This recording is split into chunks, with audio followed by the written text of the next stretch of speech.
Hello and good evening. I'm sorry about the lighting. Yes, yet again. Right. Hello. Right. Okay. I'm going to try and angle the light a little better, but no, I'm not doing very well at that. Welcome to anyone who's here. I don't know if anyone is here. I don't think anybody is yet. But hello and good evening to you all. I know I always begin in this mad fashion, but the angle of my light is really ridiculous. Hello to Barbara Alsop and Linz and Andrea Bono. Hello. You've arrived early. Thank you very much for coming. And tonight it's just me, myself, and I, unless somebody comes descending down the stairs because someone has been put to bed and is resting because that's what they need to do prior to going to meet a cardiologist tomorrow after having a visit to the emergency room last night. So, yeah, we are hoping that, there'll be good news tomorrow and better times, but someone has to rest. And, that is the best thing that can be done with a person who is not well. So they have been put in a clean bed and they do have what they want, obviously. Not wise, but there we go. We did go out for lunch, but no food was consumed by the certain party. But there we go. So anyway, that's all we need to say about that. So anyway, before any more of you come in, as usual, begin with any questions or anything you want to ask, or anything you want to say. Yes, we have lovely weather coming here. There's a bit of a breeze. It has been a glorious day. I've sat in the sunshine most of the day, but now the wind is starting to get up, as you can see from the palm tree. The boat you can't see tonight. I don't know why the boat, it's a different angle, I suppose. Anyway, there we go. I suppose it's the way I'm sitting. Oh, yeah, there you are. You can see the boat now. The boat's in the background, starting to rock. And it's not my boat. It's not anyone else's that I know's boat. I don't know who owns the boat, but there we go. Right, okay. Good evening from the dark side of Essex, says Salk. Well, where's the dark side of Essex as opposed to the bright side of Essex? Is there a difference? I believe North Essex is a very lovely place. I've been to parts of Saffron Walden, very lovely parts. There are parts of Essex that are a bit rough from what I gather. I have been to those as well. So I've been to most of Essex. Well, not all of it. I've driven through it. Once I wanted to buy a Range Rover when I was my first car. And I did go to visit lots of garages in Essex one Saturday afternoon because there were more Range Rovers available for sale second-hand than anywhere else. And I thought, well, I'll go and have a look. So I did. And I had a lovely lunch in a fantastic pub in some lovely village. It was fabulous. I went with an Italian friend of mine. We had a great day out. So there we go. I don't know what's wrong with the lighting on this program, but there we go. I'm very sorry. This stupid light is not helping. There we go. Right. Hello to Expialidocious, Chris Wilson, and Marianne, and Stevie D. I'm looking sharp. I don't know about that. I'm just in my scruffy old Bernard Weverell clothes. A bit more casual today because we didn't go to a meeting. So, last night we were at a meeting, so I thought I'd better get dressed up. But the meeting was very boring, as you know. Good evening from Dublin in the Republic of Ireland. Yes, a good evening to Alan Carberry. I would love to come and visit Dublin. It's a place that's definitely on my must-go list, so I must go there. Jules B is also saying hello from Essex. So I don't know where you all are in Essex, but Essex is good. Expialidocious asks, how is Min? We've already discussed. She's already resting upstairs because today has been a bit of a bad day with health, and she just needs to rest. So she has to go to bed and put her feet in the air and on pillows. And, the swelling of the feet, the doctor has already sent. We're going to a cardiologist tomorrow. We went to the emergency room yesterday.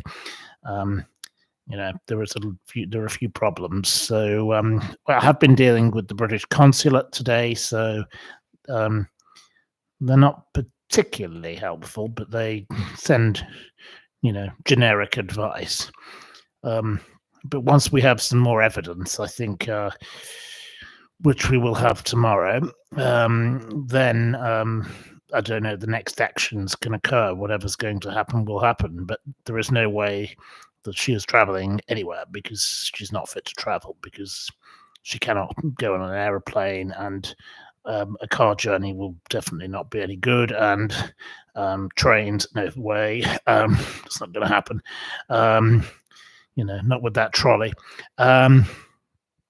We call it the Ferrari because it's red, the trolley. But our other friend has one that's blue and much bigger, and that's known as the Rolls Royce. So our friends here, she's in competition. She's the Ferrari in this instance. So there you go.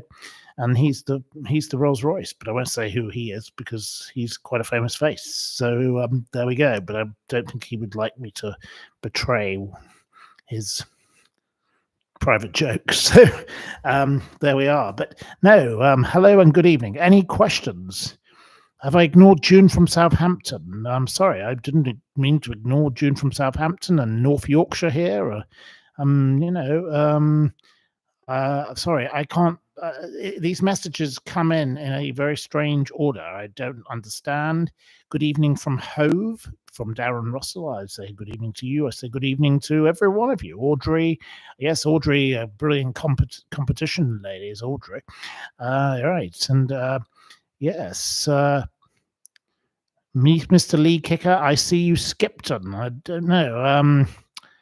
Hello from Pendle. Oh, yes, Pendle, the Pendle Witches. Very interesting story, yes. And they were burnt at the stake or were they hanged? I don't know. I suppose they were burnt in Lancaster Castle. And of course, that's where I went to school. And that's, and then we lived right next to the castle after my parents got divorced. My mother bought a little house that we could live in to finish my education at the school because, that was what happened. So it was the house. So I didn't have to go to the boarding school. So, I was able to just walk across the town, which was very, very nice. It made it much easier than having to go on a stupid bus or be driven by the housekeeper or whatever. So I had an easy commute to school, and from a little Georgian townhouse right next to Lancaster Castle, where the Pendle Witches were dealt with. I'm sure many of you don't know much about the Pendle Witches, but that's a story for another day. Maybe I should talk about the Pendle Witches one day. Good evening to all the rest of you. There's so many of you coming in. There's 72 of you by now. It's only 2 minutes past 8. So in France, it's 2 minutes past 7. So, we're starting early. You're thinking Pendle mint cake. No, you're thinking Kendal. No, Kendal is a place in Cumbria. It's a little bit further north. It's on the edge of the Lake District, and Kendal mint cake came about because a baker made a mistake with the sugar. That's the only reason Kendal mint cake came about. But all mountaineers love Kendal mint cake. Yes, so there you go. My friend Sir Chris Bonington loves to have a bit of Kendal mint cake, and he lives in Cumbria. And in fact, I've been in touch with his wife only in the last few hours. So the lovely lady Bonington, Loretto, fabulous lady. She lives just down here, and when they're here, so great people. And they like, mountaineers love Kendal mint cake because it gives them, it's an easy thing to have in your rucksack, and if you need a bit of urgent energy, the sugar gives you a rush. I suppose that's how it works. Some people like wine, and some people like Kendal mint cake. I think I'd prefer the wine. It's a bit like that advert for Aldi, where the little old lady goes, "My husband likes this tea," and she points to the tea, "and he also likes this tea." And then underneath the table, she brings up a glass and she goes, "I don't like tea. I like gin." And I think it's the best advert on the planet. Absolutely fabulous advert. I think it's the best advert I've ever seen. I don't have favorites, but I do think you can say that's one of the best adverts ever made, without a doubt. if I had to nominate, because this morning on Radio 4, they were talking about nominating the best moments of, politicians being humiliated last year. And of course, it was a politician who was swearing in the background and was overheard on the microphone. I forget his name. Anyway, it doesn't matter. It was some conservative, some awful man. He was just an awful, awful man. I don't know what his name was. I've forgotten. Anyway, that they were saying, please vote for us because our moment was the best. But there are other brands available, of course, because that's what the BBC always have to do. But no, I would say, the lady who did the tea and the gin. That's a great thing. It's just like Brenda from Bristol condemning the politicians, when she said of Theresa May's bringing another election, going, "Oh no, not another one." That was a fabulous moment. I'll always remember it. And then, of course, there was the lady who had a go at Gordon Brown. Gordon Brown called her the bigoted old woman, and she wasn't very happy, was she?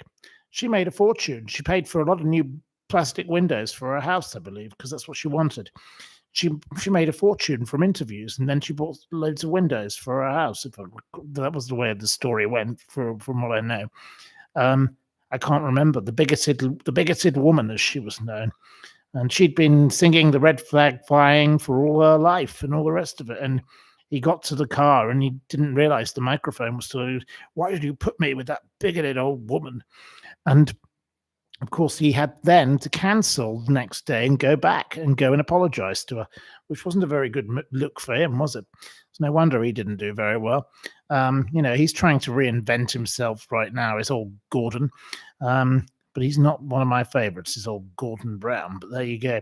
Who are we going to slag off? We're going to celebrate a few people. We're going to talk about some wonderful people, and we'll talk about some ghastly people. There's plenty of those. There's a few good people. There's a bit of good news. Yes. So, any questions whilst we're waiting for a few more? When we get to 100, I will get going. Yes. So we'll wait for a few more. So let's see. Anyway, hello to you all. Hello, Nicola Crompton. Yes. Hello to Keeley and SS Racing and Trevor. Yes, Trevor, who can be a bit naughty, but he's a very nice person. Naughty, but nice. So anyway, we'll have a quiz. I've written a new quiz. There's not going to be any old quizzes tonight. We'll just do one quiz. That's enough. That's okay. Right. Have I had a good day? Yes, I had a lovely lunch.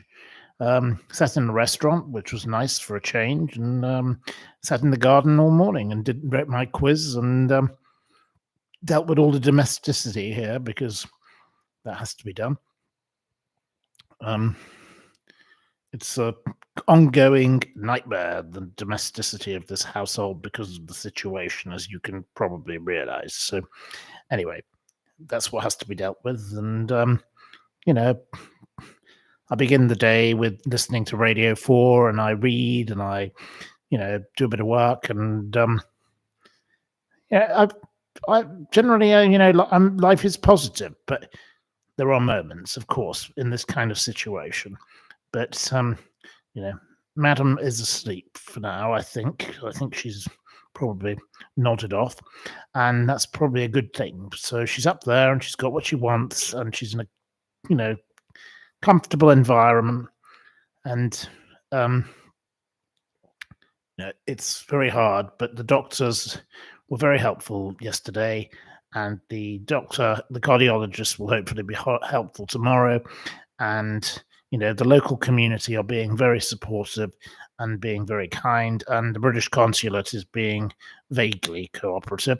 We'll see what they have to say once we have all the documents that we need, and then we have to just work out a plan. So I don't know what we can do, but we can't do anything until we have the documents. So we have to get the documents, which means waiting for this appointment. And of course, there was Easter. So there you go.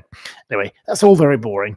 Let's talk about something else, because quite frankly, I've talked about that most of the day with, who's and everybody else. So And we also have the incident of the stolen table in South Africa, but we're not going there because that's a very boring story. And yeah, we've had all that police on the phone from her ranting and raving. I don't want to talk about that, so that's no interest.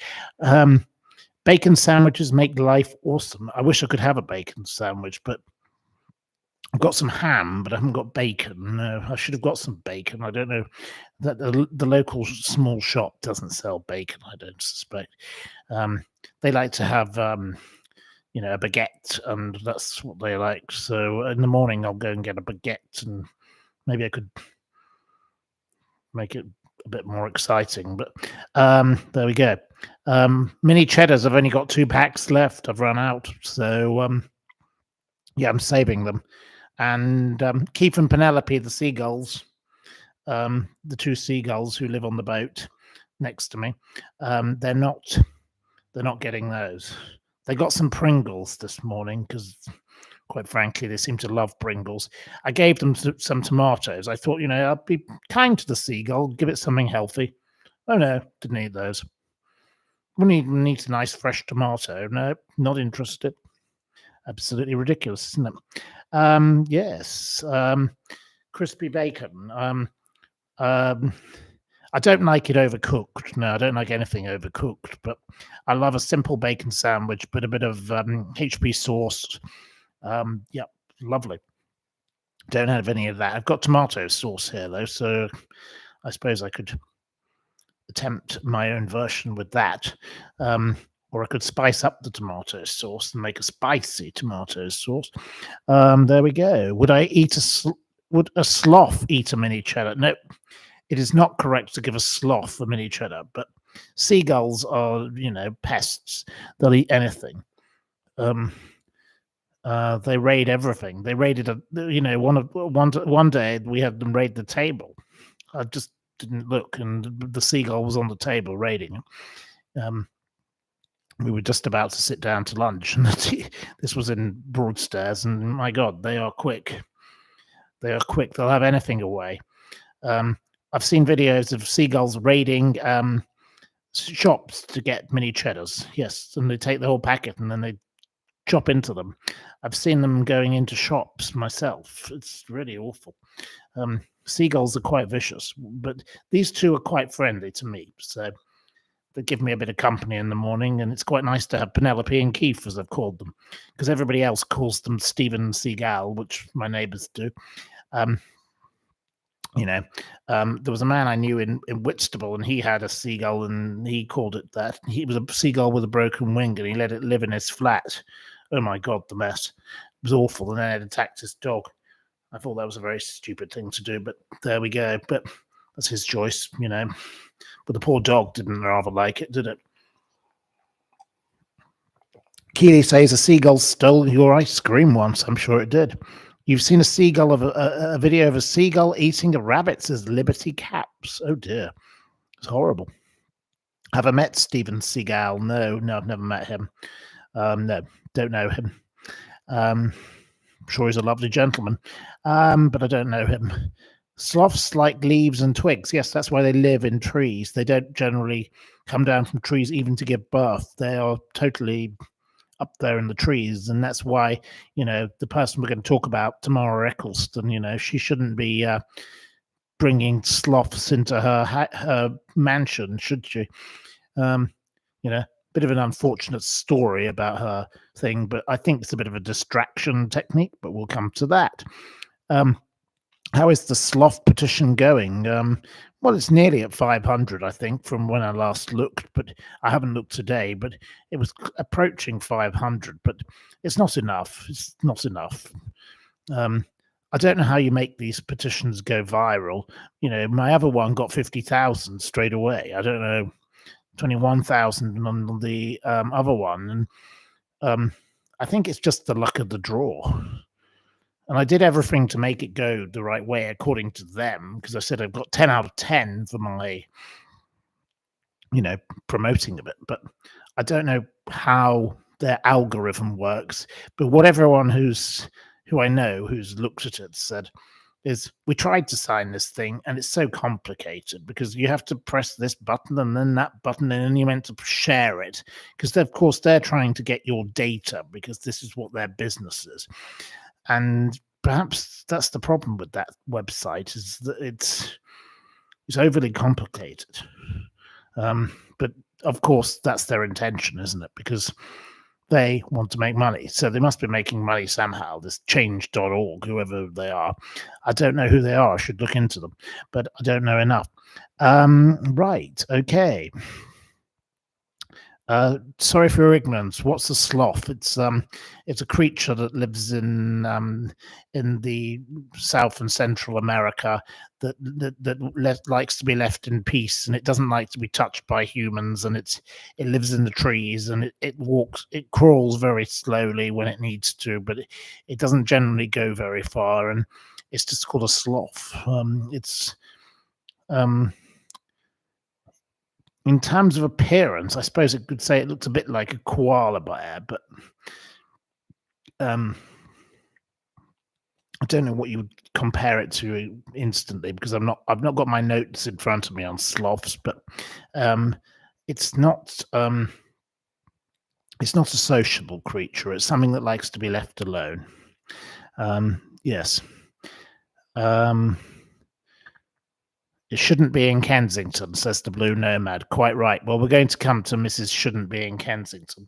And I'm going to turn the other light on because I forgot to do that. I've just realised. Oops. Right. That's better. Yes, more light. Right. I now look more like Donald Trump, don't I? What a scary thought, eh?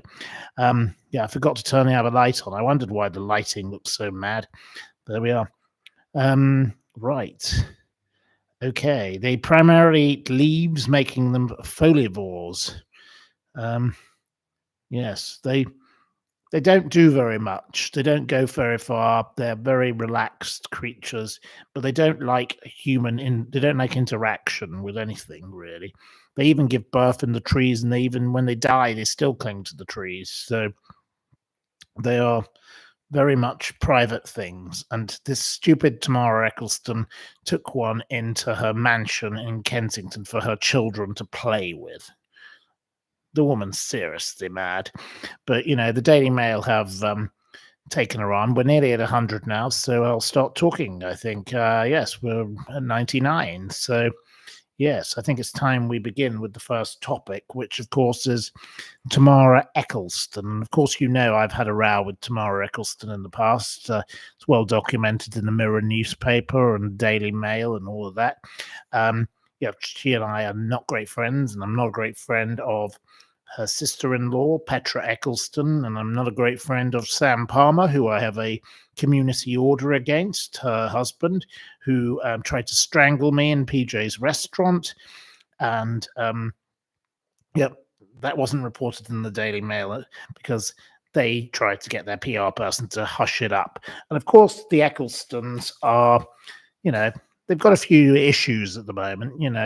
Bernie, the father, the Formula One man, the poisonous little dwarf, the convicted criminal fraudster, who, of course, last year was given a suspended jail sentence because of his non-payment of 500 million pounds of taxes. They are on a bit of a PR spin. So today, the front page of the Daily Mail, and I have it here. The hunt for Tamara Ecclestone's stolen diamonds. Warning, it's a wild ride. I love the way they say, warning, it's a wild ride. A brand new podcast out now at thecrimedesk.com, they say. So why is the Daily Mail being so nice? Probably because Tamara and her little PR team, and she loves going on loose women. There's old Tamara Ecclestone, the mouthy motor mouth that she is. The modern day Bet Lynch meets Barbara Windsor on crack. She could be the landlady of the pub in what's it called, the Old Vic in EastEnders. That's how bad she is. She's absolutely ridiculous. the F1 heiress Tamara wasn't insured for the watches and jewellery taken in her £25 million raid. So she's been bleating and crying. There are people homeless on the streets of London, and this miserable madam decides to go on a podcast to whinge and whine about her £25 million of jewellery taken from her £75 million mansion. Now, yes, it's her choice if she wants to spend her money and other people's money who gave her these things allegedly. And it's not very nice that her house got robbed. I'm not saying anyone deserves to be robbed. But seriously, her and her stupid husband are a pair of whining wazzicks. They are awful. And I've had many a run-in with this Jay Rutland and this horrible Sam Palmer, the other one who tried to strangle me in a restaurant, and it's on security tape. So, yep, I can't, you can't deny it. And, the Metropolitan Police gave a community order against Sam Palmer for what he did to me. So, Sam Palmer, don't you start on me, which you will, I'm sure, because he likes ranting on Instagram as well. He's another lunatic. They did get paid out for the doors on the house. So, the damage to the doors, isn't that a shame? They didn't get the money back from the robbery because they didn't bother to check the small print on their insurance. There we go. So the doors were insured, but nothing else was insured. Here they are, these two. There he is, weird-eyed wonder who runs an art gallery. Something curious about that place as well. Cannot stand these people. They do no good for the world. They don't help anybody. All they ever do is try and get publicity. I think this is a distraction technique.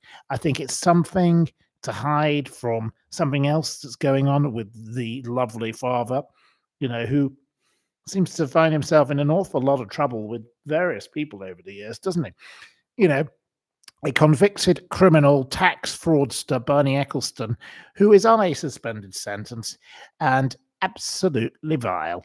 He is a horrible, poisonous little dwarf.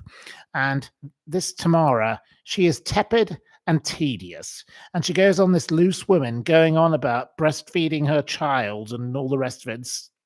It's disgusting. Do we really need to hear from this vulgarian? There are better people in the world who deserve a voice. There are people who do good for the world. What does she do for anybody? All she ever does is try and get attention. It's a wild ride. Oh, yes. And I'm sure this podcast will be just as exciting as the television series about the same topic. Do we really need to hear it all again? No. It's like hearing about the Krays.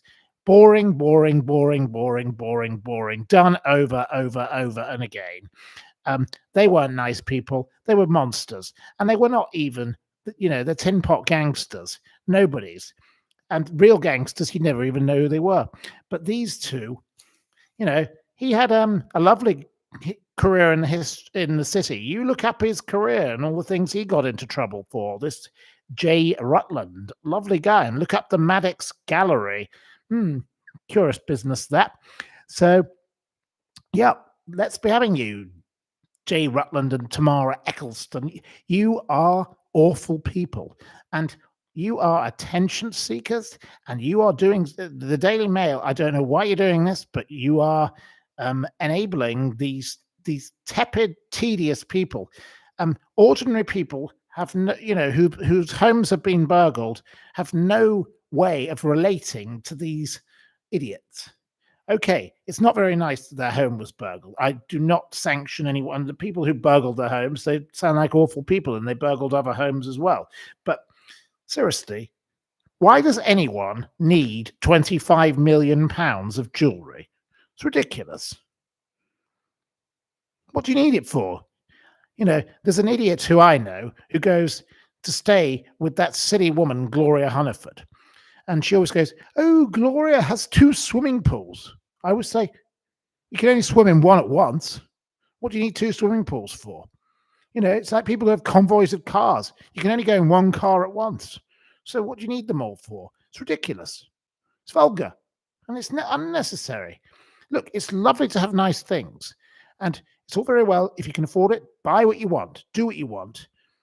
But what about having some humanity, Tamara Ecclestone? Why don't you leave the sloths alone? You know, bringing sloths to your house for your kids to swing around with, and leave the sloth alone. Why don't you send 25 million to Africa? You could make some good in the world. Bill Gates. Okay, many of you won't like Bill Gates, I know, because of course there's lots of controversy about COVID and all that. But look, at least he's done things for malaria in Africa. He's done a lot of good for the world. And I was sitting with some English people I'd never met before today from Oxfordshire who'd just flown in on Sleazy Jet, and we talked about various people like Raving Rainer and Queen of Thebes, Rachel Reeves, and Farmer Harmer Starmer. And I thought, oh, where am I going to get to with them next? And then somehow it turned to Bill Gates. I was very surprised because they actually said, oh, well, we think he actually did good. And I was not expecting that from these kind of people. Anyway, there we go. So you never know what to expect in life.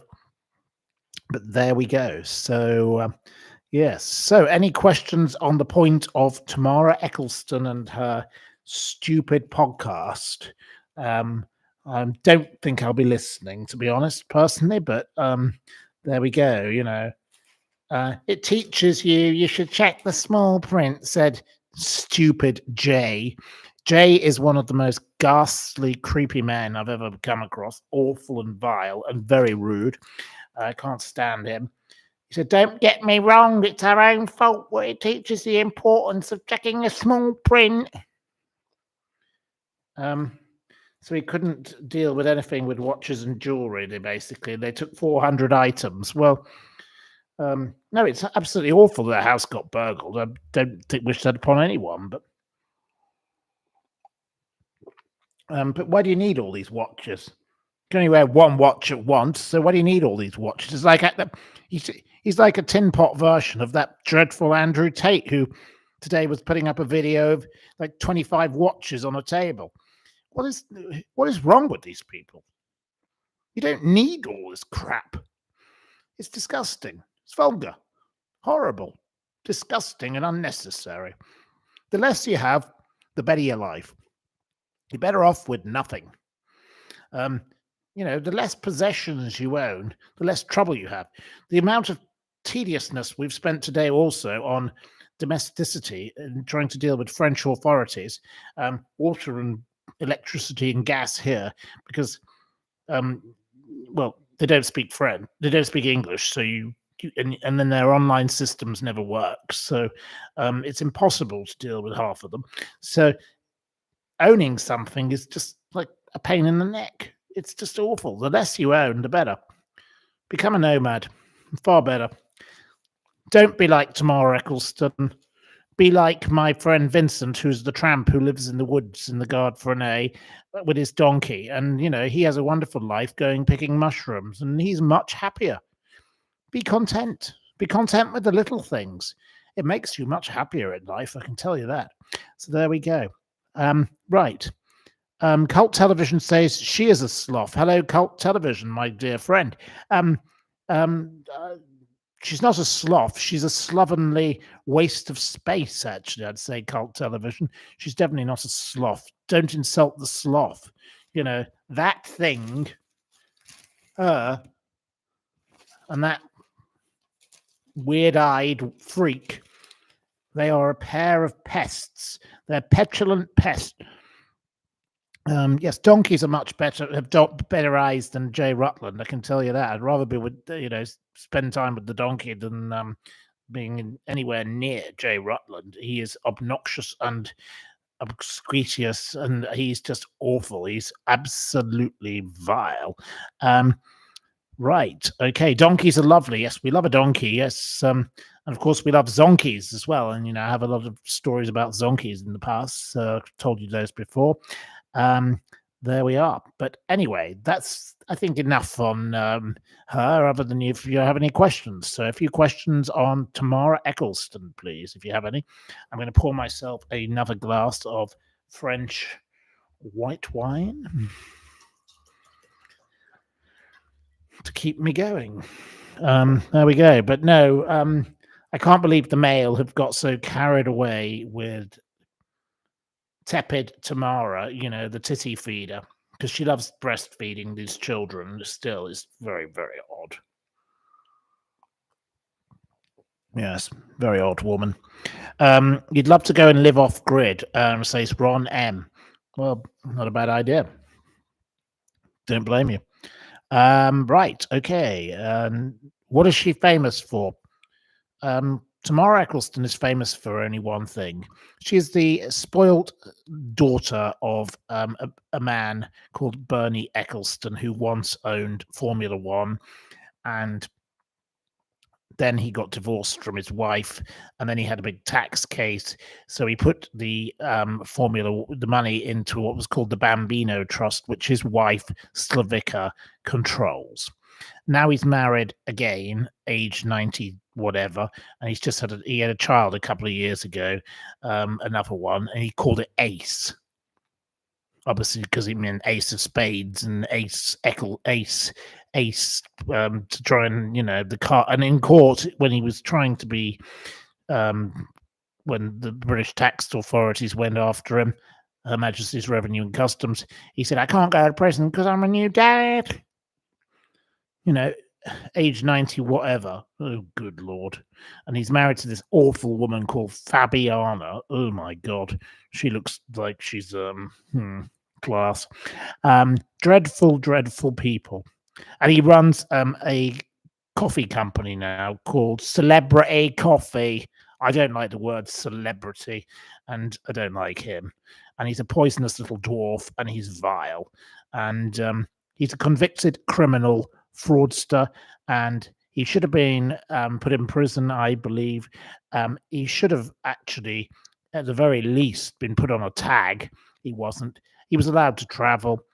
Money speaks, doesn't it? That's how it works in this life. But awful, awful man. There we go. Andrew Tate in the jungle with a sloth in the tree reminds me of the celebrity Get Me Out of Here, says Hatchy Hatchy. Don't put Andrew Tate near a sloth. Andrew Tate and his weird brother, God knows what they do to the poor sloth. They are awful, awful people. Dreadful. There we go. She's famous for being, say, squidgy nuisance to AI for being born taller than her dad. Well, she is definitely taller than him, because it's hard to be shorter than that little rat. But she's a real podgy pest, and she goes on the dreadful Loose Women, exactly where she belongs. She is an attention seeker. She wants to be famous. She's done various TV shows. She's obviously up to something with, her desire to do all this publicity, obsessed with publicity. And as for him, this husband of hers, he's just a weirdo, a complete oddity as well. I know lots of stories about him, but I'm not going to go into them because it's not worthwhile. He's just just look up the court judgments against Jay Rutland. There's plenty of evidence there on him. Just take a look. Give you a bit of an interesting reading. What they said about his telling of the truth in court cases as well. Like father-in-law, like son-in-law. The two of them very similar. And then there's Sam Palmer, a real class act. He likes to rant and rave on the old Instagram. He likes to insult anybody he can, and he tried to strangle me in a restaurant. So I'm not going to shut up about it, because I got a community order against him. So there you go, Sam Palmer. Shove it up your jumper. Rod off. Bog off. Or bog off. There we go. Loose Women is the cesspit of daytime TV. Yes, of course it is, David. I totally agree with you, because, Fergie is going to be on there. So that's going to bring class. And there's Gloria Hunniford and Cliff Richard. Lovely cast of guests they get.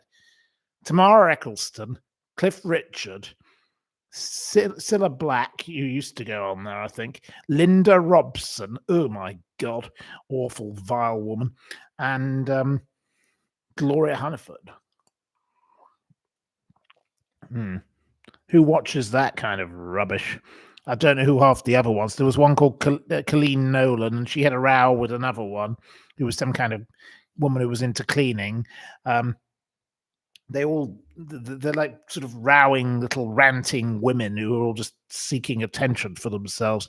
And if there were a program called Misogynist Men, we'd all be told it was unacceptable. But because they are female, they can do what they want. It's like these stupid idiot. I watched a video earlier of one of these transgender people who said, "I can go into the women's bath toilet," as he called it. The word toilet is very common, by the way. You should never use it. And he went, "I can go in the women's toilet because I have the right to. And if a woman doesn't like it, I'll go out and then I'll wait till another one going because most women don't mind." If you'd seen the sight of him, oh my God. J.K. Rowling is so bang on the nail. What a wonderful lady for speaking out. And so is Sharon Davis. Thank you to them.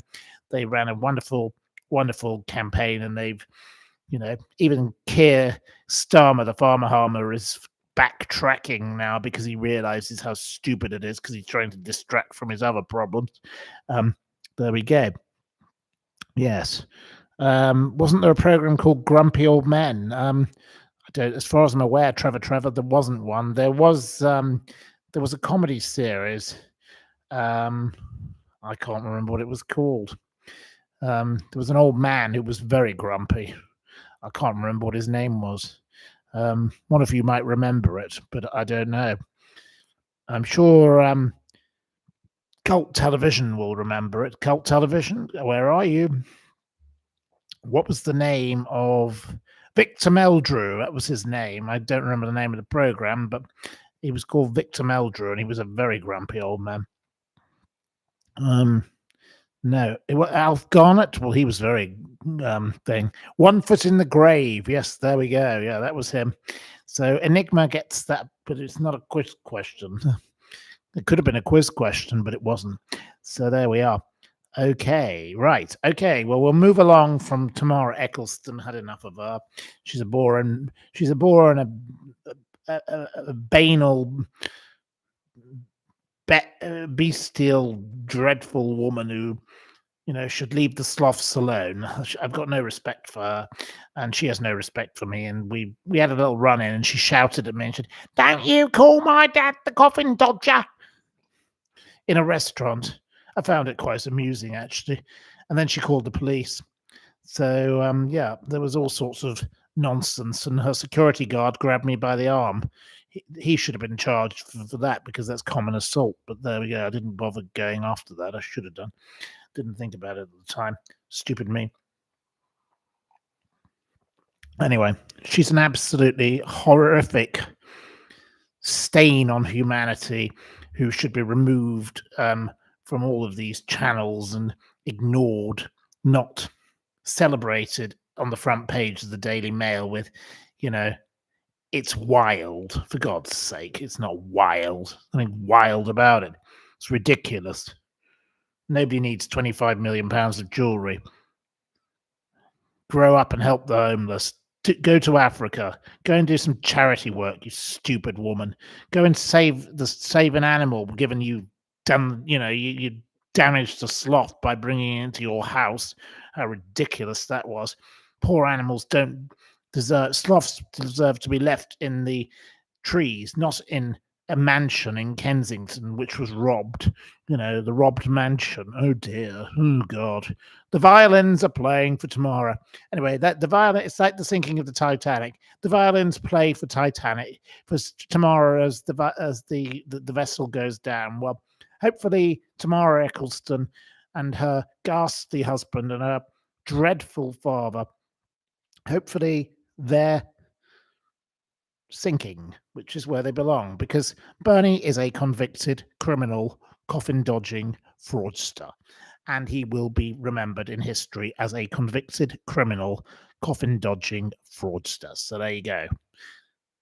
I'm not stating anything that is untrue.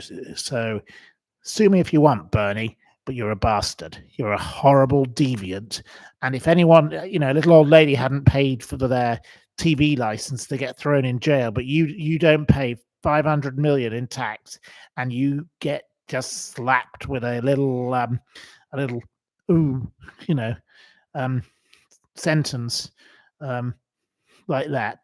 Pathetic. But you were found guilty, so you are guilty. So there you go. Bye bye, Bernie. Okay. Bye bye, Tamara. And bye bye, Jay Weird Eyed Rutland. There we go. He's a very much an oddity. Anyway, I'd like to say happy St. George's Day to you all. St. George's Day is something we should celebrate in England.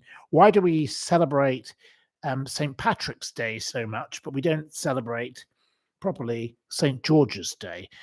Okay, it's not exclusive to Britain. It's also a thing that's celebrated in Ethiopia, amongst other places. But today is St. George's Day. And my friend Peter Blexley, Talk TV, who's a wonderful man, expert on crime, former detective, and has done that program Manhunt and all sorts of things. He dressed up and, celebrated it. And I thought that was quite impressive. Well done to him. I give him a salute. And the town of Chalfont St. Peter in Buckinghamshire supposedly covered itself in flags. I've seen a few photographs. I don't know if it's what the reasoning was, or why they well, other than if it was true, I know why they did it, but I don't know why Chalfont St. Peter particularly was the town that did this. But it looked fantastic the way they decorated it, and I don't know what else they did, because all I saw were pictures on Twitter, so I don't know what else, or X as I should refer to it now. So anyway, I say happy St. George's Day to everybody who celebrates it, and if you don't celebrate it, a happy day, whatever reason you wish to have, unless you're Tamara Ecclestone and the anyone who abuses sloths. So there we go. Okay, and I'm also glad to report that the wonderful jockey Nico de Boinville is resting up, recovering well after the nasty fall at Plumpton on Monday. He fell off the horse and he's in neck braces. He's been ruled out for the season, allegedly. Maybe he'll make a quicker recovery. It's a reminder of the risks that jockeys take daily. May he please have a speedy recovery, I say. He's a Gold Cup winning jockey, 3-1 favourite, as the fella says, fell at the first flight at Plumpton. Nicky Henderson, who's a brilliant trainer, has had to make some alternative arrangements for his two stable stars, John Bon and Constitution Hill, at Punchtown. And Mark Walsh will ride out at Sandown for him instead on Saturday. I think, we send good wishes to Nico de Boinville, and also to Nicky Henderson, and also to those lovely horses, because they're great horses, and I love horse racing. People who are involved in horse racing actually care about the animals very much, and it's a fabulous thing. John Miller says you have to have a bit bottle to be a jockey. Yes, the amount of injuries jockeys experience, my God, if you're a jockey, oh gosh. Yes, it's a dangerous job indeed. And yes, happy St. George's Day to all those still wishing happy St. George's Day. Meanwhile, my other friend has been got himself into a bit more trouble. Good old Steve Bray, Mr. Sodom Stop Brexit man. I know many of you don't like him. I know many of you won't agree with him. But every time I go to Westminster, I stop and have a little chat with him, and he's always extremely polite to me. So, the Met Police are trying to silence him again. He won a court case last week, so now they're trying to slap him with another 90-day prohibition order for playing music. he amuses the nation. He doesn't amuse politicians, that's for sure. And he upsets Lee Anderson, and I cannot stand that man, Lee Anderson. So I'm very glad that Steve Bray hasn't given up. I'm a big fan of him. And obviously, I hate Brexit with a passion. And, I was involved with Gina Miller, and we talked about her yesterday and how she is going to run to be Chancellor of Cambridge, and she's recovering from cancer. And Gina and Steve Bray are very, very different people, and Gina doesn't have any involvement with Steve Bray, but I talk to both of them. I haven't spoken to either of them in quite a while, obviously, because I'm in France, but I wish them both well. So there we go. So there you are. A bit of positivity, wishing people well. That's what we want. And I must say, I've also got an interesting thing. I'm going to give you the link. I'm not very good at all this social media sharing on this platform and all that. But here is a link to a program I think you might enjoy. This morning, I listened to a program about someone who's quite the opposite, who didn't like the European Union. It's called The Lucky Gambler. It's about Sir Jimmy Goldsmith. It's by David Dimbleby. It was on this morning on Radio 4, 29-minute program. It's on the History podcast. I've just supplied you the link, Radio 4. It's all about Sir Jimmy Goldsmith and the referendum party and all of that. And it was absolutely fascinating to listen to, because obviously I know some of the people involved, and how people in the background can change history. So I recommend you have a listen to that, but you don't have the BBC in your house, says Cadders. Okay, well, there you go. Maybe you could make an exception and listen to the podcast, but you don't have to, no.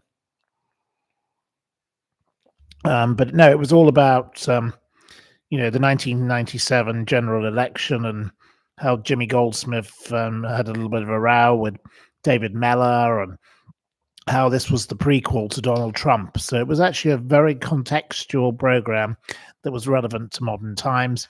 And I would say, if you have 29 minutes to spare whilst you're doing some work, put it on in the background. It's a fantastic thing. You don't have a TV. It's not a TV program. It's a radio show. But no, you're boycotting the BBC, says Jack Smith. Well, that's your choice. I just happen to love the Archers, so of course I'm not going to be boycotting the BBC. But you have a right to do that. I don't approve of the license fee. I think the BBC should be privatized, but that's probably not going to happen under a Keir Starmer government, is it? The BBC needs to change, that's for sure. A number of its presenters, Hugh Edwards, Russell Brand, all these kind of people that's been involved in over the years, Jimmy Savile, not quality people. But I know, but that's, for me, I enjoy the programs there, and I can listen to them from here in France, because with this VPN thing I have, I can't make it work. I've given up. I have a VPN which tricks the system. It worked in November when I was here in October, but it won't work. So I've only had the BBC, but I can't watch TV. I can only listen to the radio, and I don't really care, because I don't really watch TV anyway, very much. So I've not watched any television whilst I've been here. I've only watched programs on YouTube. So my life has kind of evolved into YouTube. I can't watch Channel 4, I can't watch ITV or any of that, but I can listen to Radio 4. So I do listen to Radio 4 programs, which is nice, because in the morning when I'm sitting having my cup of Yorkshire tea in the garden, because I've got thousands of Yorkshire tea bags, always brew for 4 to 5 minutes. I'd say my timer is always on 4.5. Always 2 tea bags, and then I sit in the garden and I have a Radio 4. I have Radio 4 Today on, and obviously we're an hour ahead, so I get it an hour. It's when it's 8 o'clock there, it's 9 o'clock here. So they are a bit late, so they could do with keeping up, couldn't they? But there we go. I'm not a great fan of Amal Rajan, but there we are. Anyway, next topic. Right. Okay. So I've recommended the radio show, and no, I'd say give it a listen. You'll learn all about Lord Lucan and how Jimmy Goldsmith bought Bovril and how he made billions, and how he kept multiple households. And we'll come to something like that in my quiz. So there will be a question that relates. Anyway, because obviously I had to think of questions, and I sit there thinking in the morning, and to write 20 questions every day is, well, you can't rely on the person upstairs, because quite frankly her questions are ridiculous. I can't rely on the newspapers that we get, because, well, there's not much choice in them, and I don't sit looking at the computer screen all day and all night, so I have to sit and think. And listening to things, it gives you ideas, and then I go off on a tangent. So that's how I somehow think of some of these questions, which is why I give you a bit of context with some of them. Anyway, next. Leslie S says that poor nanny. Yes, well, okay. Well, the poor nanny was a poor nanny, but as I think I've said before, there was a disgraceful program aired on Channel 4 last year about the son of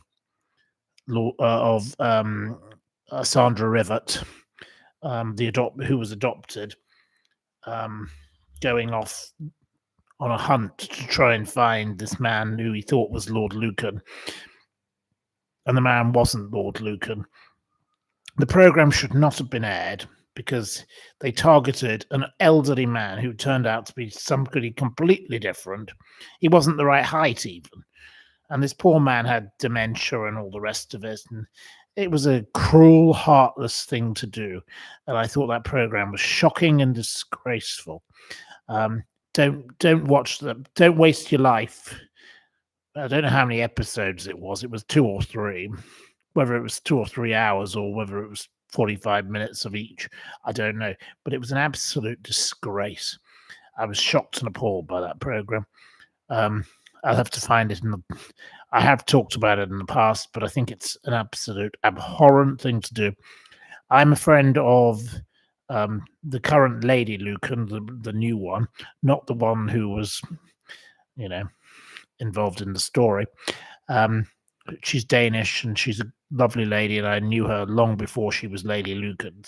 And I have met the current Lord Lucan, and he's a quiet, private man, and let everyone live in peace. And what this program did was outrageous. The old Lady Lucan killed herself in the end. She took an overdose, and I met her only once, and she was not a pleasant person in my view, but she was a very troubled woman, without a doubt. And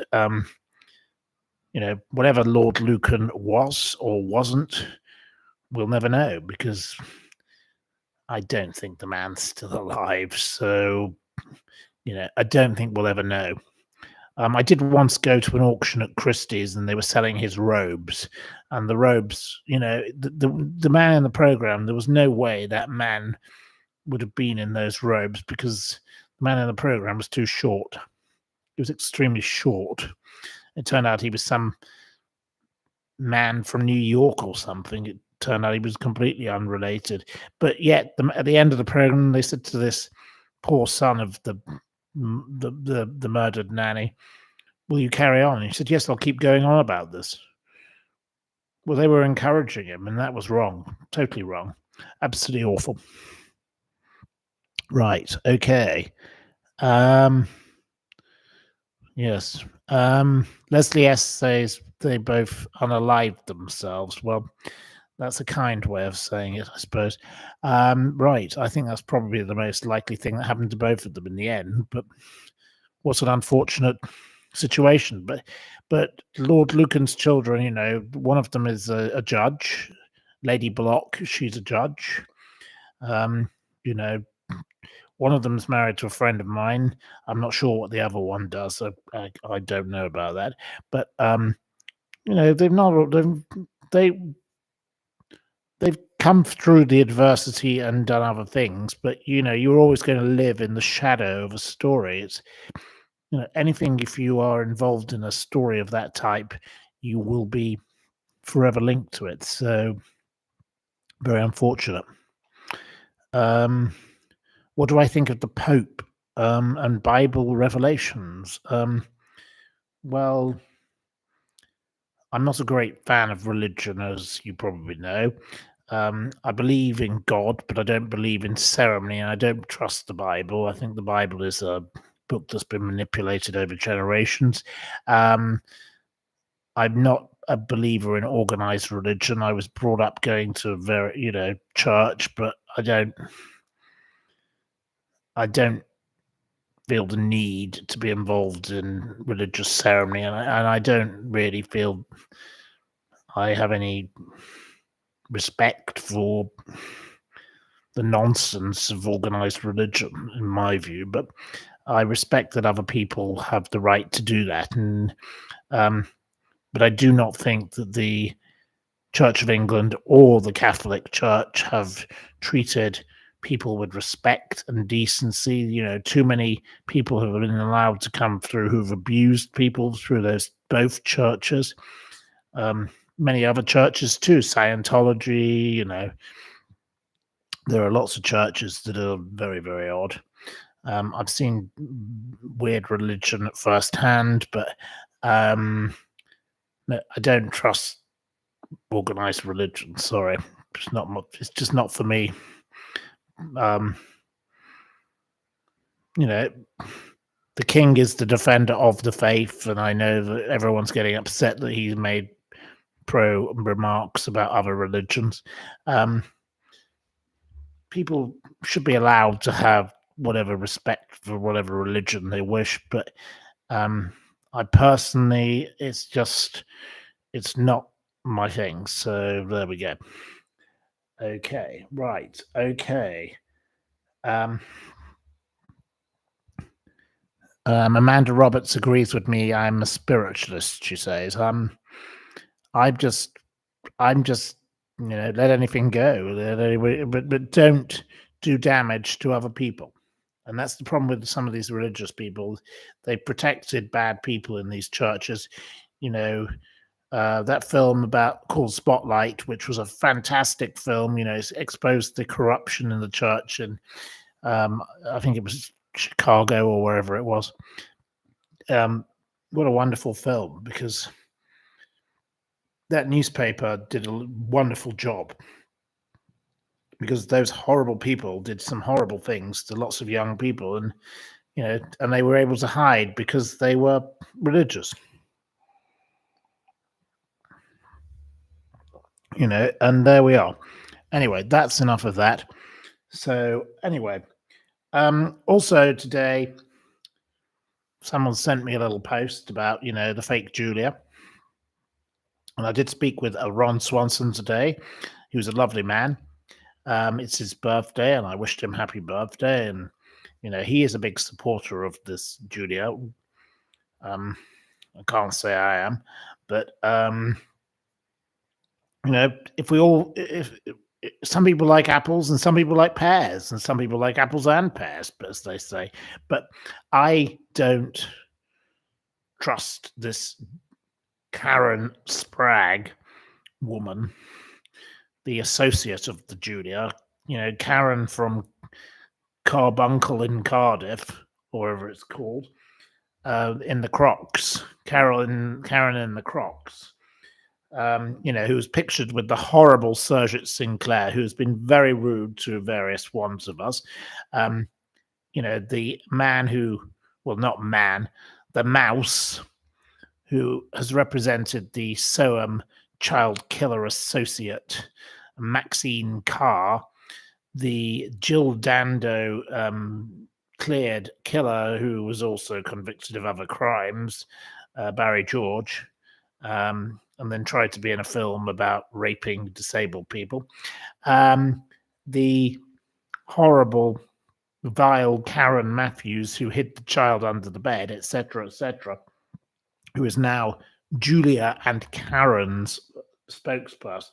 Anyway, on Facebook, I was sent this thing from Karen Spragg's little group. Well, the free Julia Wandelt nonsense. It just came up and it said, Surjit Sinclair, is a very ill man. Well, yeah, we know that, with lots of health issues. Yeah, mental health issues, I'd say. He's extremely offensive for a start. How dare he use the F word at Lady Min and myself and various others and say horrible things about, my father.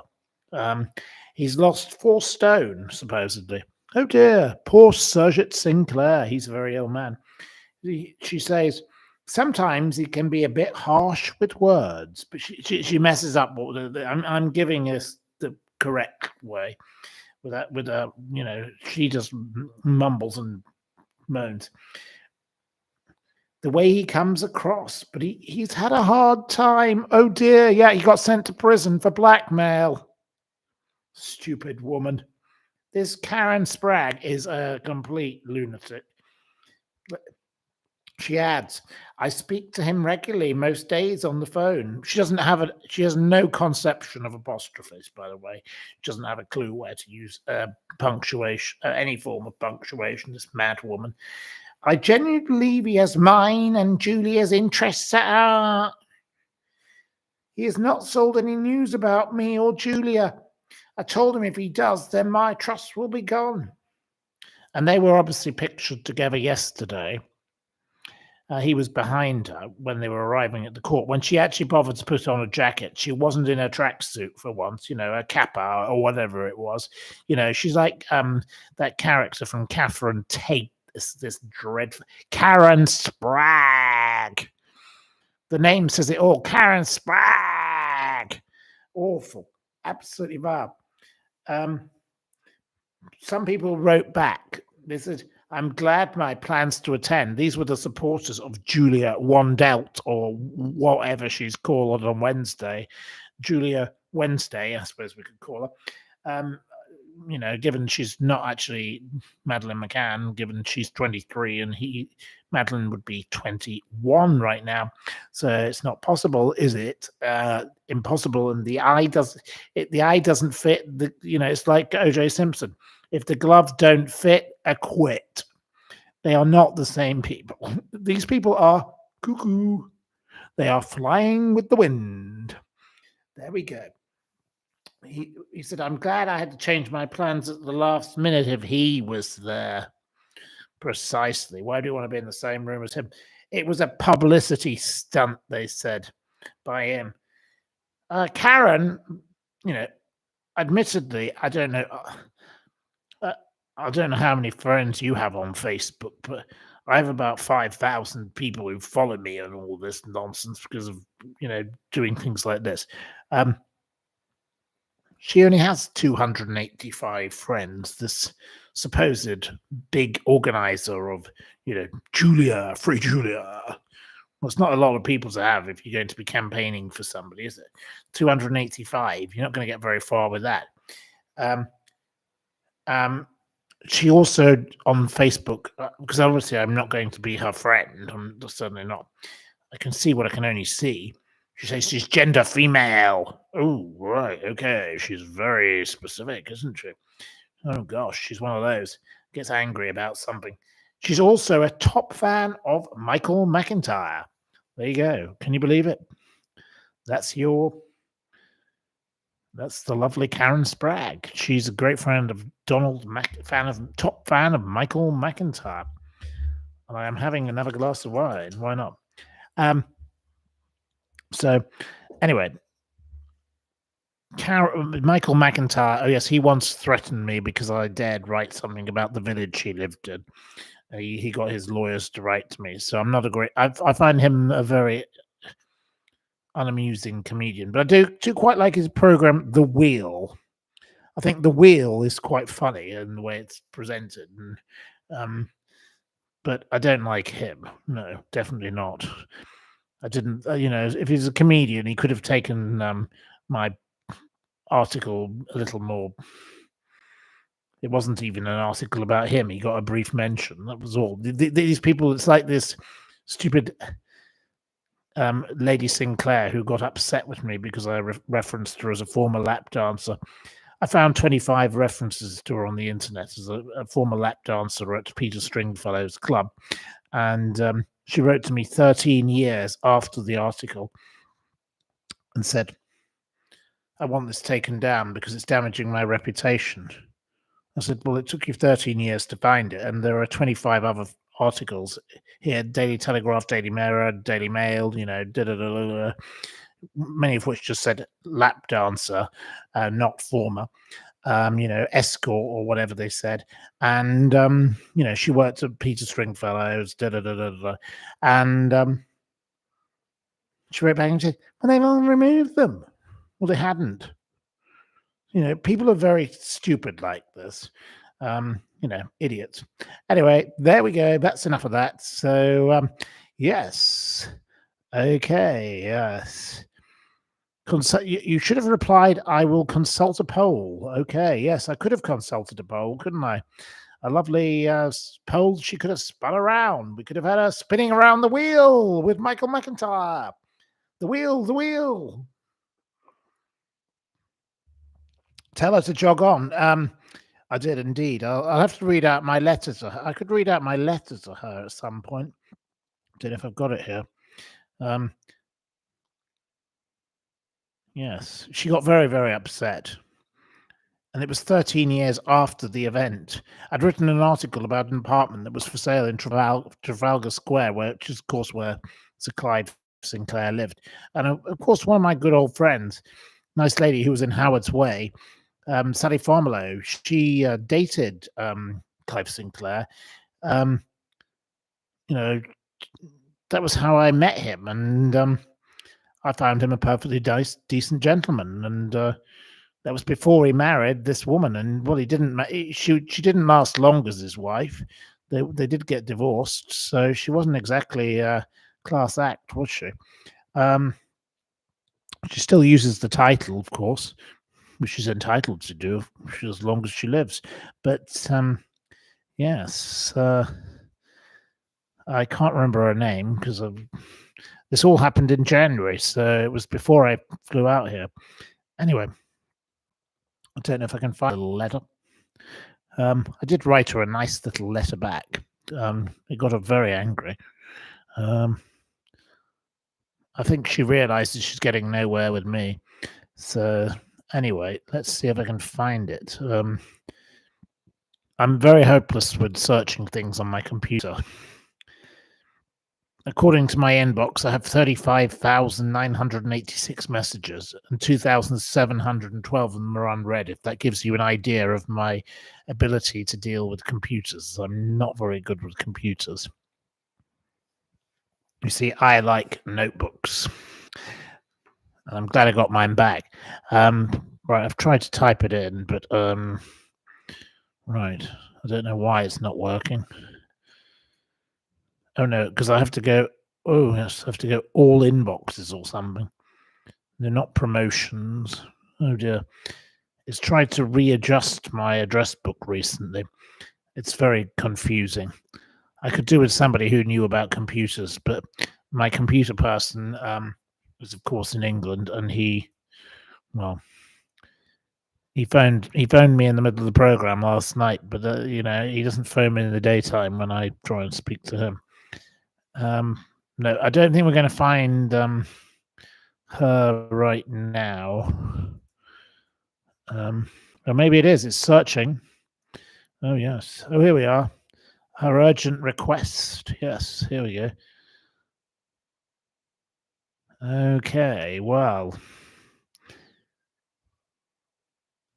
Let's see if I can find it.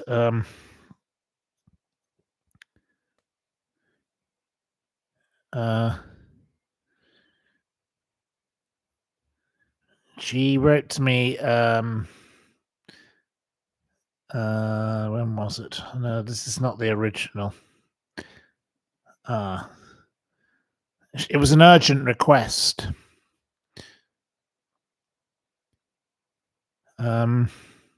The first urgent request was completely ignored, obviously, because I couldn't be bothered.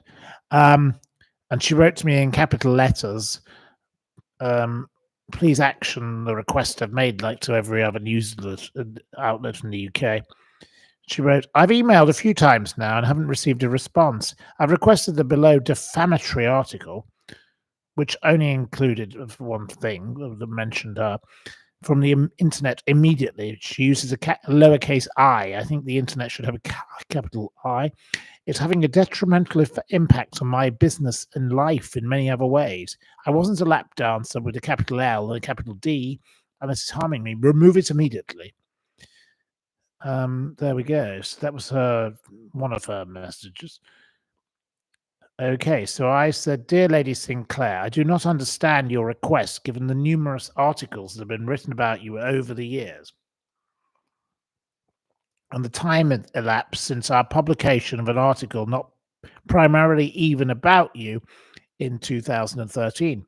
A simple Google search of your name reveals numerous mainstream media articles that reference you as a former lap dancer over a period of many years.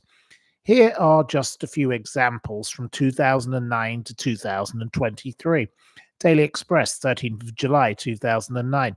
His personal life has been just as colourful as his business career, and he recently became engaged to Angie Bonus, 32, a former lap dancer at Stringfellows nightclub in London, still on the internet. The Times, 2nd of May 2010, still on the internet. Sir Clive Sinclair, 69, has secretly married his girlfriend, Angie Boness, a former lap dancer who is 36 years his junior. The Guardian, 27th. You know, the left-wing Guardian even did this. 23rd of April, 2017. Earlier this month, following a long period in hospital, he divorced his wife, Angie, a former lap dancer, 36 years his junior. London Evening Standard, 14th of June 2018, when Sir Clive Sinclair, at the age of 69, married 33-year-old former lap dancer, and lap dancer is spelt either as lap dancer, one word, or lap, then dancer, second word. Angie Bonus. Some said he should have known. The Times, 16th of September 2021. Between 2010 and 2017, he was married to Angie Bonus, a former. Can you guess it? Can you guess it yet? Lap dancer. The Telegraph. Sinclair married first in 1962. Anne Briscoe. They had 2 sons and a daughter. The marriage was dissolved in 1985, and thereafter, to the glee of the tabloids, he was cited in pursuit of a succession of glamorous younger women, including the actresses Ruth Kensett, sister of Patsy, and Sally Farmerlow, who, of course, I knew, best known for her torrid affair with Jeffrey Archer, as well as her role in the maritime soap Howard's Way, which they put the apostrophe in the wrong place. Of course, it's Howard's Howard's S apostrophe. They put Howard S apostrophe S. Completely wrong, Daily Telegraph.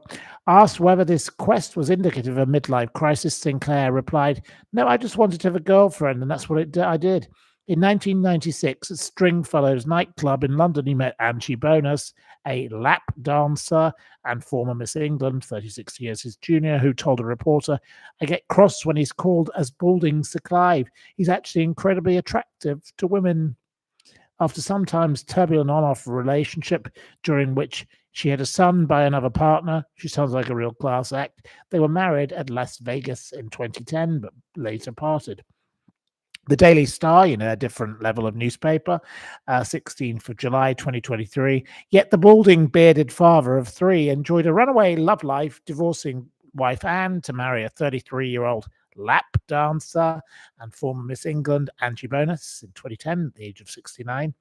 So I then added, Are you suggesting all of these sourced features to be incorrect, and have you requested all of these publications remove there in many case more detailed references to the words lap dancer and lap dancer with being two words, and former lap dancer and Stringfellows as an adult entertainment club best known for lap dancing activities?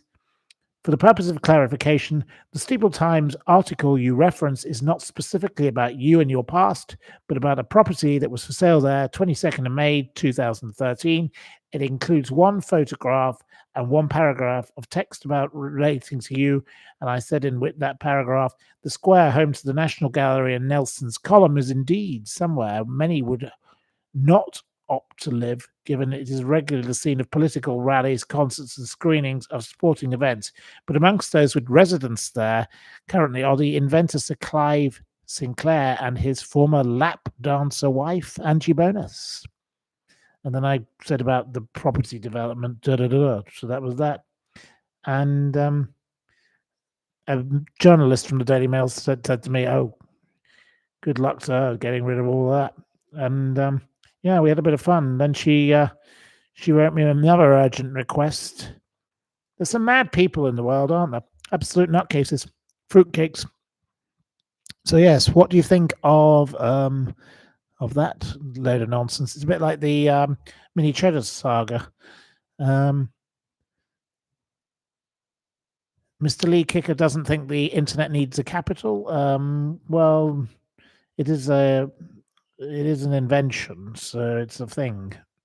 As far as I'm aware, internet should have a capital, but that's debatable. Okay, that's something we'll have to ask Giles Brandreth. Okay, or ask Susie Dent. I'll put it out to them.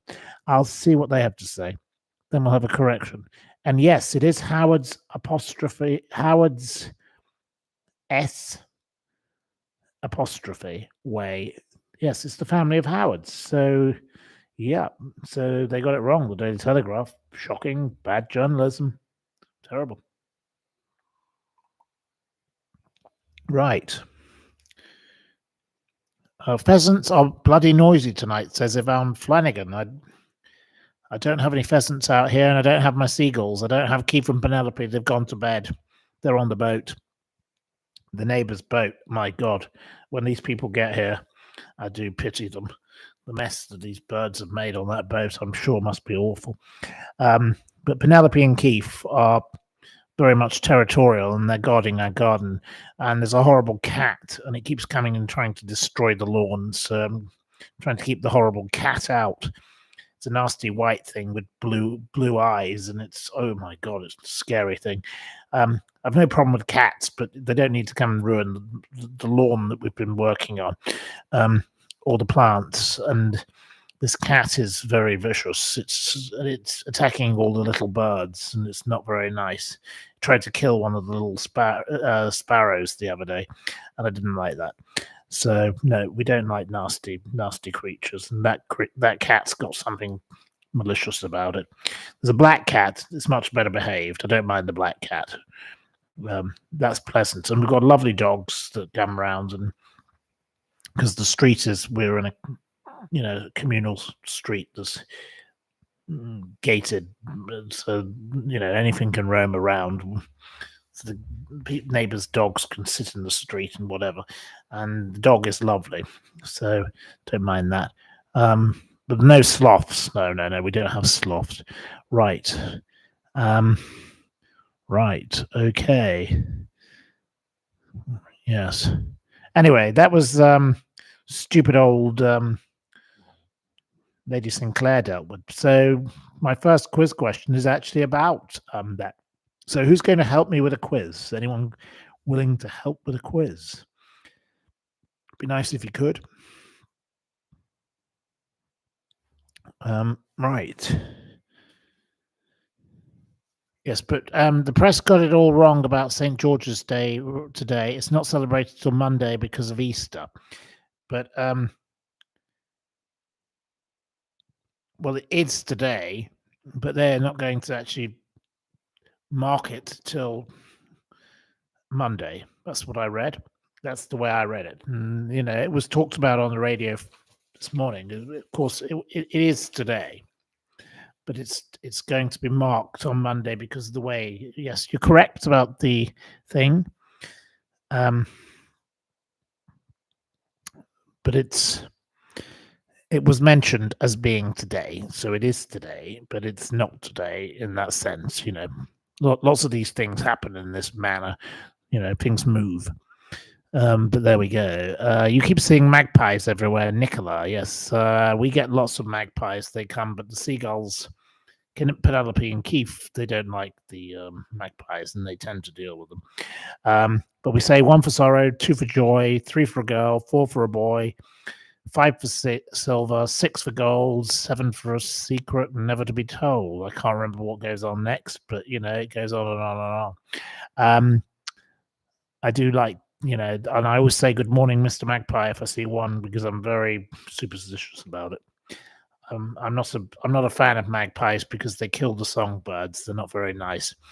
I don't really like magpies, and I don't like the noise they make. I much prefer robins and collared doves and things like that.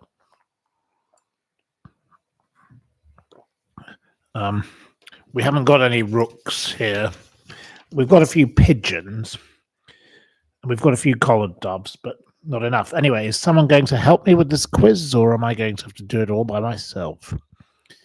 Right, okay. Peter Stringfellow pictured in the sun wearing leopard skin budgie smugglers. Oh my God, horrible thought. I did meet Peter Stringfellow via Sally Farmerlow, and the Conservative Party, because he was always at Conservative Party functions. And in fact, I went with Margaret to an event at Stringfellow's. There were no naked people when he was there. I went with Maurice, the billionaire, there, and he didn't like him because he wanted to go there because Peter Stringfellow had appeared in an article in the Daily Mail, and he'd said that champagne doesn't give you a hangover. And he said, I want to go meet this man, Longfellow. He kept calling him Longfellow. He got all confused. He said, I want to tell him about champagne. Of course, champagne gives you a headache. You should drink vodka. So we did go off there.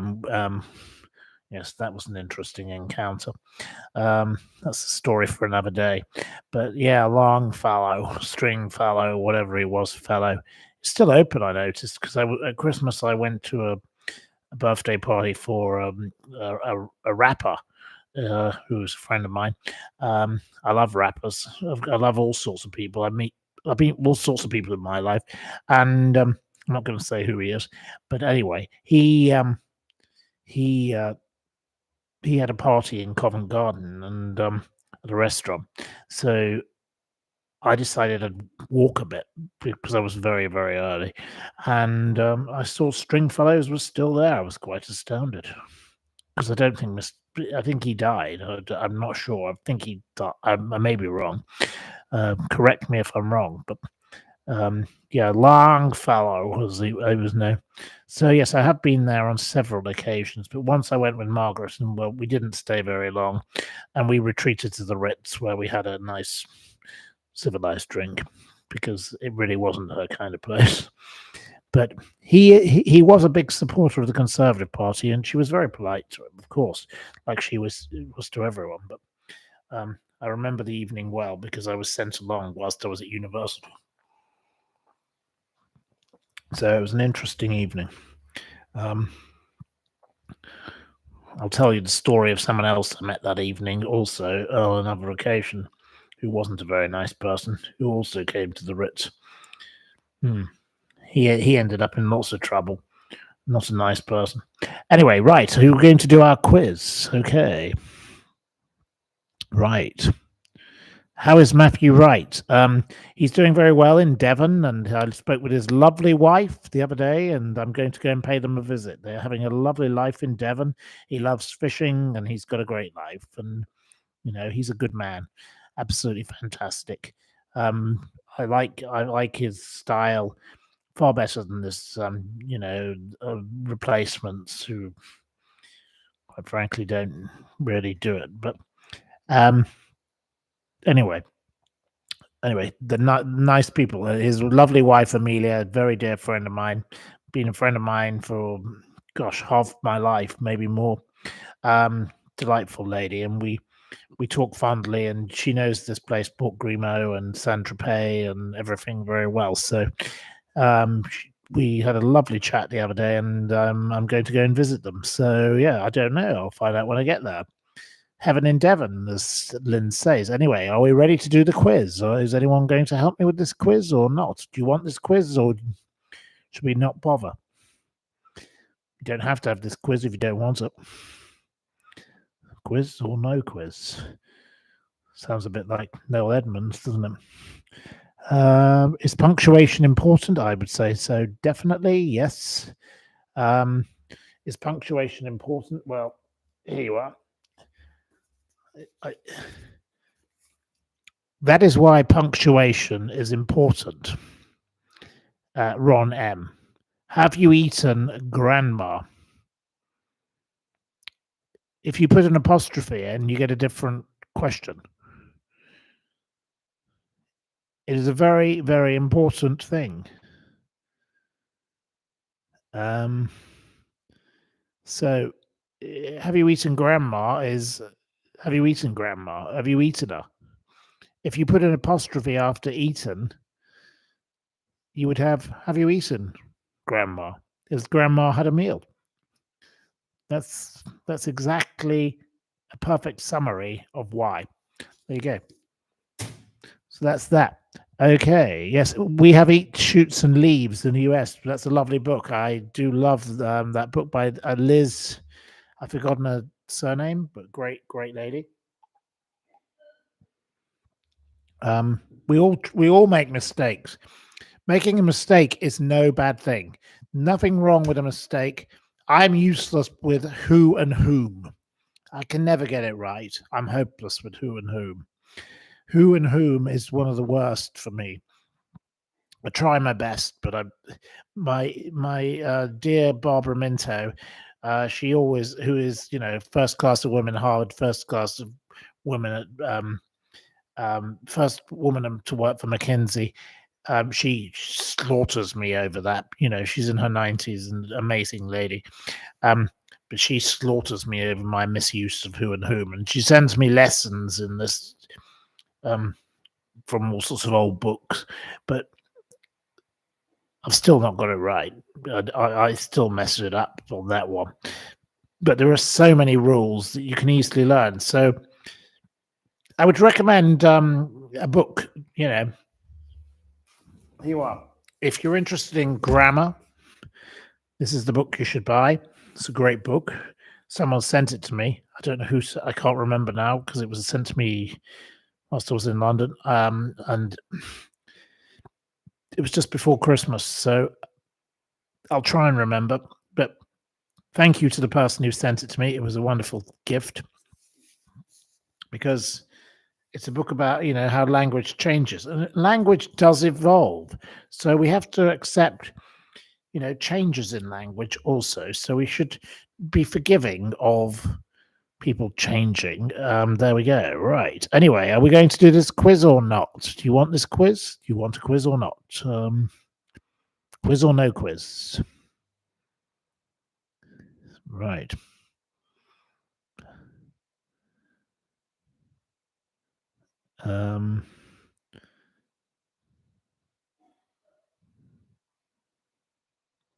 Oh, there's all sorts of things you can question. You'd like a quiz, okay. Right, you want the quiz. Hatchy talks about Matthew Wright without cycle clips. Okay, there we are. Right, okay, well, I'll try and keep the score of my own quiz and I'll decide. Okay, right, well, your first question concerns the former lap dancer, Angie Bonus. Well, not her, really. Okay, in which year did Sir Clive Sinclair die? In which year did Sir Clive Sinclair die? Um, no, none of you are getting it right. Not 1980, not 2020. No, not 2005. No.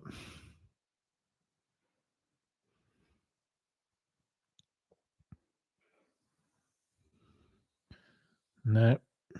None of you are correct. No. No. Nobody is correct yet. You're making me check because I'm now thinking, have I typed in the wrong number or written in the... No, I am correct.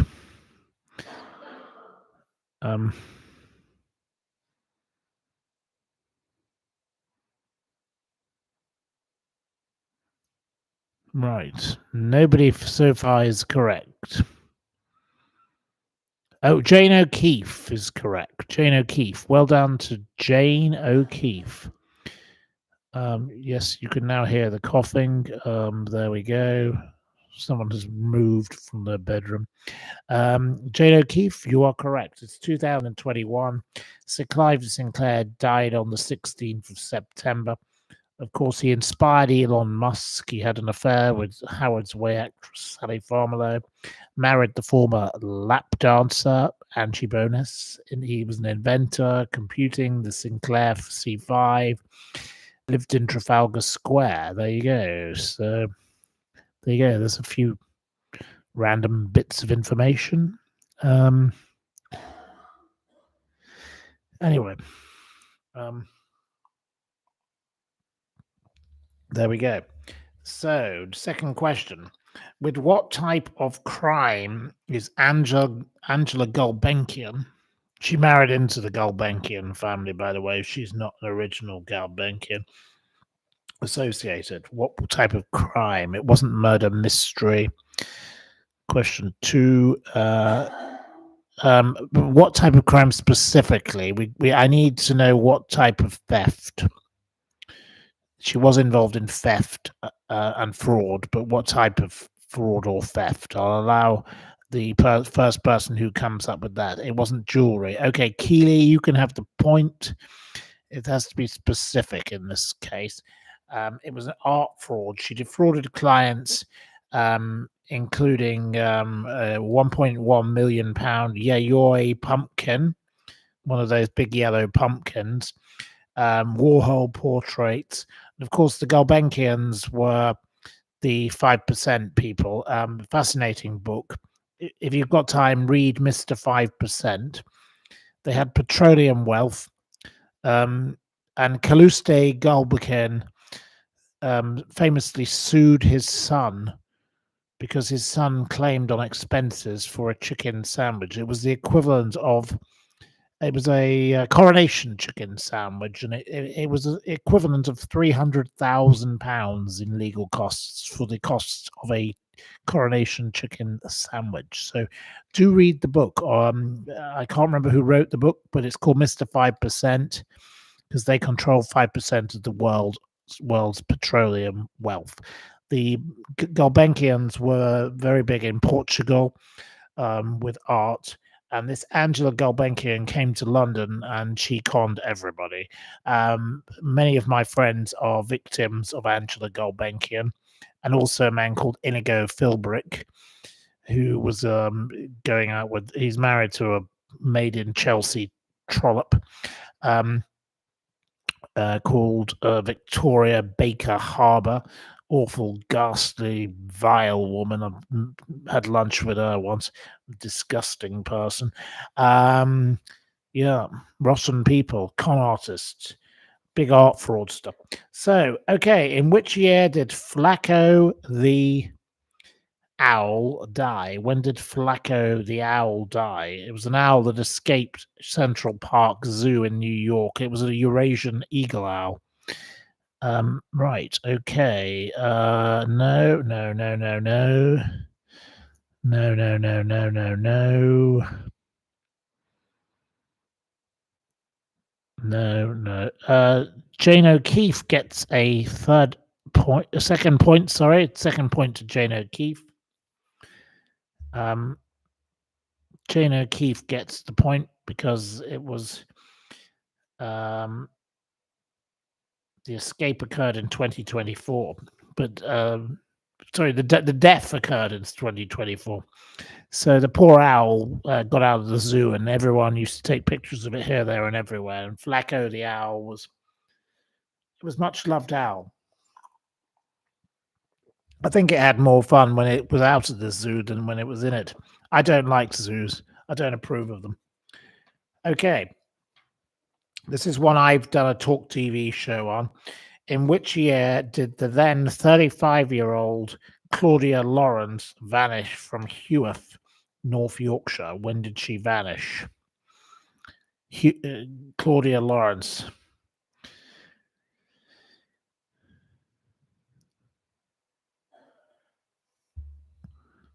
No. None of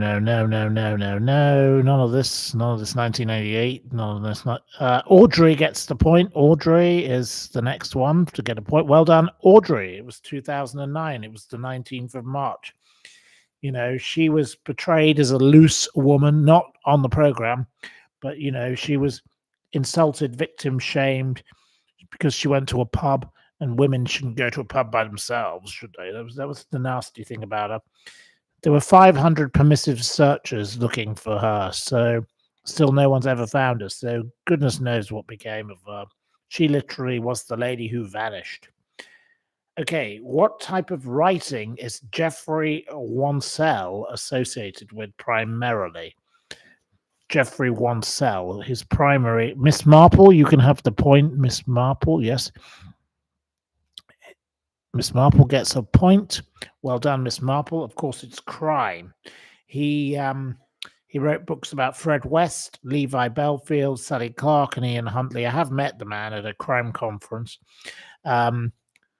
He's a little eccentric. He probably didn't like me either. But he has also written books about Poirot and David Suchet, Terence Rattigan, Sir James Goldsmith, and Cary Grant. So he does cover other topics. But no, I did meet him at an event. He wears very colourful glasses, and he goes around with his children. And I don't know, he's clearly a talented man who knows how to research things, but a little eccentric. But I suppose people would say I'm beyond the pale, so who knows? Okay, now here we go. Who once said, when a man marries his mistress, he creates a job vacancy? Who said that? It wasn't Churchill. It wasn't Groucho Marx. It wasn't Boris. It wasn't Jeffrey Archer. It wasn't Henry VIII. It wasn't King Charles. It wasn't Boris Johnson. Again, Boris Johnson. It wasn't Oscar Wilde. No, well, he'd be more into the men, wouldn't he? It wasn't Clinton. No, it wasn't Sonia Todd. Well done, Sonia Todd.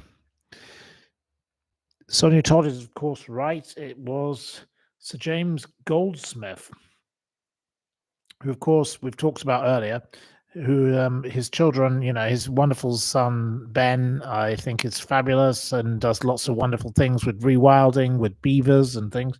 And, you know, the family, I didn't know until today, until I listened to the radio show, which I gave you the link to. He made a fortune in Bovril, of all things. He bought Bovril, and everyone told him he'd overpaid for it, but he sold half the assets off for a lot of money and kept the best part. Of course, he ran the referendum party. He had multiple homes. You know, he had a family in Paris and a family in London, basically. And of course, his daughter is Jemima Goldsmith, who married Imran Khan. And, you know, there's that Goldsmith who was the politician, and there's Ben, and, you know, all the rest. So, yeah, wonderful, interesting man. He dealt with David Mellor very effectively. He shouted out, out, out as he was kicked out of his seat in Putney in 1997. Well done to him. I cannot stand the slug David Mellor, a vile, revolting little rat. Well, he's a slug, in fact. No, it's probably better to say so. Just didn't insult the rat. Just call him a slug. Right, okay. In which year, after the phone hacking scandal unraveled, was the News of the World closed down? Which year? Which year did the News of the World close down? It wasn't 1995. No, phone hacking to do with Millie Dowler and all of that and horrible things. It wasn't 2010. It wasn't 2005. It wasn't 2018. It wasn't 3011. No, that's a bit far ahead. No. Sonia Todd, you can have a second point. So we've got two of you on. We've got Jane O'Keefe and Sonia Todd today. New ones in the lead today. Joint first. Of course, it was 2011, the 10th of July. Founded 1843. It lasted 168 years. And of course, Rebecca Brooks and all of that. I find Rebecca is a very pleasant lady. Her husband, Charlie, lovely man. I've had lunch with him before. Pleasant man. Absolutely, it was a great shame the News of the World closed down. Yes, they shouldn't have done what they did. Disgraceful, completely wrong, but there was no need to close it down. But, Rupert Murdoch is a businessman and he has to run his business the way he wants to run his business, doesn't he? So there we go. What a shame. Okay, with what type of horse racing is Holly Doyle associated? I want the exact type of horse racing. I don't need horse racing or jockey. No, it's not steeplechase. No, she's not involved in that. No. Elaine gets it. Flat racing. Yes, that's what she is. We'll call it that. Elaine Harvey, that is it. She's a flat racing jockey. So she's married to fellow jockey Tom Marquand. She's won thousands of races. She's done very well. She's a brilliant girl. Absolutely. Well, she's not a girl. She's a lovely lady. Absolutely brilliant. Okay. In which county are the Dunderdale Fells located? The Dunderdale Fells.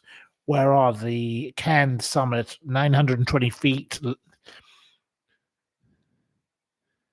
They're not in Yorkshire. They're not in Durham. They're not in Derbyshire. They're not Northumberland.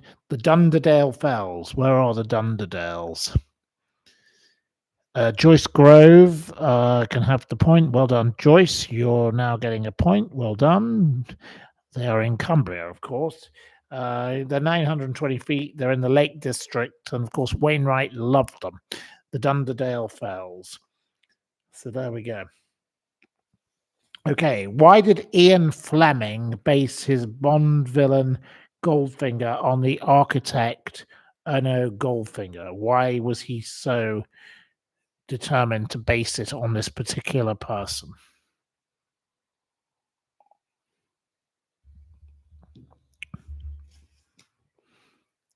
His size? No, it wasn't his size. It wasn't his gold fingers. It wasn't love. No, they didn't love one another. Nope. Well, because it was personal is partly right. Sonia Todd is partly right because it was hatred, yes. Why did he decide he didn't like him? Yes, I suppose we can accept Sonia Todd's answer. Sonia, you get a third point. It was hatred. He was furious at his designs for a terrace within sight of his Hampstead home. Of course, Erno Goldfinger also designed the weird building called the Trellick Tower in Kensington and Chelsea, and the Balfron Tower in Poplar. When I was at university, there was a woman, I can't remember her name. She was a mature student. Oh, God. Everyone in our class was not a mature student. We were all young. And we had this mature student, and she lived in this Trellick Tower. Every opportunity in every class, she brought up the Trellick Tower. And then I took one look at a picture of it, and I thought, my God, I'd rather live in hell than that place. It's the most ugly building on the Westway you could have possibly imagined. But it's a listed building because it's designed by, oh no, Goldfinger. I agree with Ian Fleming. He cannot design a building, this ghastly man, and everyone thinks his buildings are fantastic, but they're absolutely hideous. Horrible, horrible concrete monstrosities. Awful. Right, okay. Right, next question will be with which country, not county, with which country is Chianti wine associated with? You know, the intense, spicy, gamey Hannibal Lecter associated wine. Joyce gets a point. Joyce Grove, a second point for you. Of course, it is Italy. Primarily so associated with Italy, of course, because Chianti is in Italy. Who launched the Food Hack app in 2022? It's called the Food Hack, HAK. She's the daughter-in-law of a billionaire, an Indian billionaire. What is her name? She's also a restaurateur. It wasn't Janet Evans, no. So, which billionaire from India is? Well, Nigella and Jamie Oliver and Cilla Black and Mary Berry are not Indian. So you're all wrong. No, and it wasn't Janet Evans. Janet couldn't launch anything other than a bit of weights and measures fraud. It wasn't Patsy Patak. It wasn't Madda Jaffrey. No. She gets widely written about, so I'm very surprised you don't know who she is. The Food Hack, HAK, Food Hack. It's not Khan. It's not the lady off Bake Off. No. It's not Nigella Lawson. Does Nigella Lawson look Indian to you? Are you Sonia Todd? I think you're. It's not Mrs. Hack. No. It's not Camilla. It's not Priti Patel. Right. Okay. I think we've got it from Rolling Stone, but you've spelt it incorrectly. But I'll allow it because none of the rest of you are getting it. So, of course, Rolling Stone, you can have a point. 1 point to you. It was Sakshi Mittal, as in the steel billionaires. So, yeah.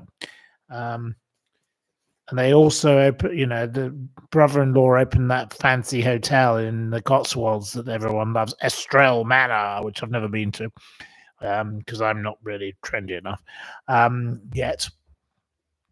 But supposedly they're in that as well. But there was a big article about them in the Times newspaper the other day, and I was reading about the huge success with this app, so I thought you would have heard of it. Obviously not. I don't use apps, so generally. No. Okay, how many miles? And this is one that's got my name in it, but it's nothing to do with me. How many miles long is the Spires and Steeples Trail between Lincoln Cathedral and St. Denis Church, Sleaford? How many miles? It's guided by the spires and the steeples, so you follow the churches, basically. How many miles? No, it's not 7. It's not 14,000. No, it's not 200. It's not 24. No, it's not 1,700. It's not 32. It's not 23. It's not 97. Sonia Todd, you can have the point. Well done. Sonia Todd is now in the lead with 4 points. Sonia gets it. There are 27 miles on the route. Okay, what is Sir Johnny Ive revered for designing? There are multiple options, but I will accept whatever one comes first. Sir Johnny Ive, what did he design? It's not clothes, no. He didn't design a bridge or water sports. Furniture, no. No, you don't know who Sir Johnny Ive is, no? I'm amazed. He was on Radio 4 the other day on Desert Island Discs. I heard him. I didn't know much about him myself, but I will admit it wasn't computer games, but it wasn't footwear. It wasn't gardens, no. Sir Johnny Ive. Not boats, not an island, no. Good God. I can't believe you don't know this. This is like an easy question. No. No.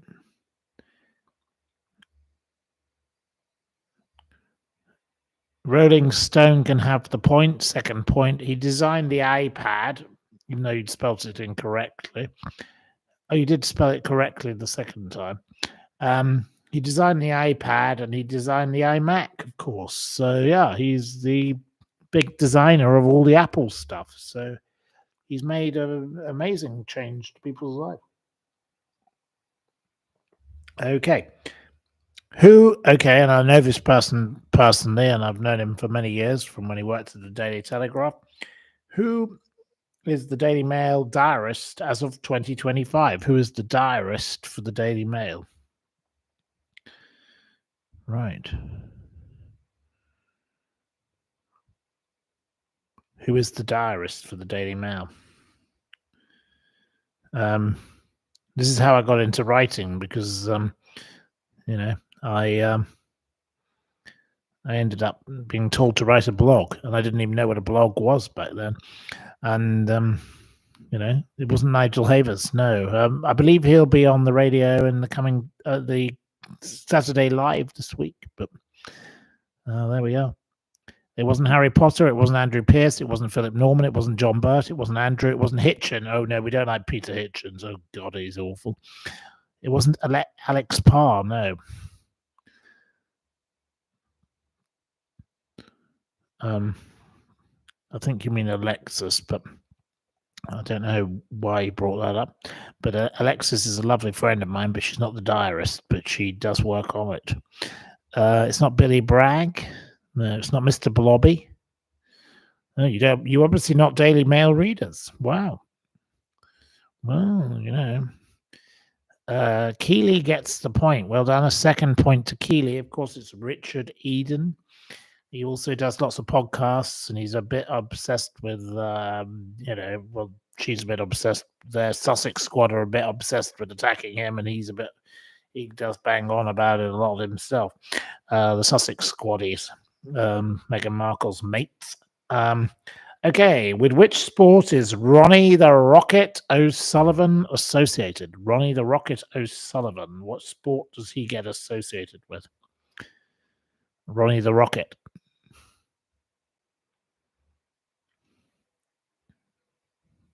Mr. Lee Kicker wouldn't be seen dead with the Daily Mail. Okay, right. Right. Any answer on Ronnie the Rocket? No. No answer. No. Miss Marple gets the point. Second point to Miss Marple. Right, we've got a whole mixture here now. Sonia Todd is obviously leading with 4 points, but we've got a lot of you with 2 points. So some of you are doing very well. What does A&E stand for? What does A&E stand for? In the USA, they'd call it the emergency room. Miss Marple gets the point. Well done, Miss Marple. So that gives you a third point. You're now in second, Miss Marple, because of course it's accident and emergency. Okay, in which year was the shipping forecast first broadcast on BBC Radio?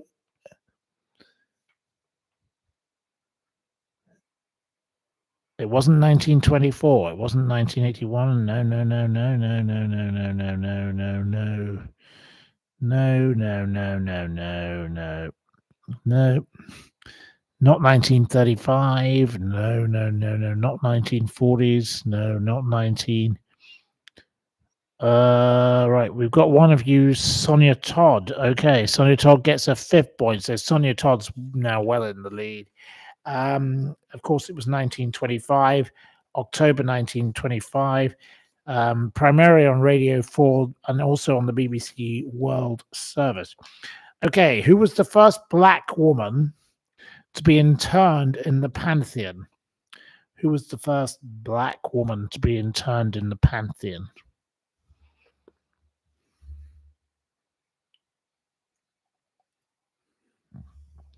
Well, it wasn't Oprah because she's not dead. So that's a silly answer, but it wasn't Whoopi Goldberg. She's not dead, and Cilla Black is not black. She was actually known as Priscilla White. Really, it wasn't Cleopatra. No, it wasn't Aunt Jemima. No, it wasn't Aretha Franklin. No. Oh dear.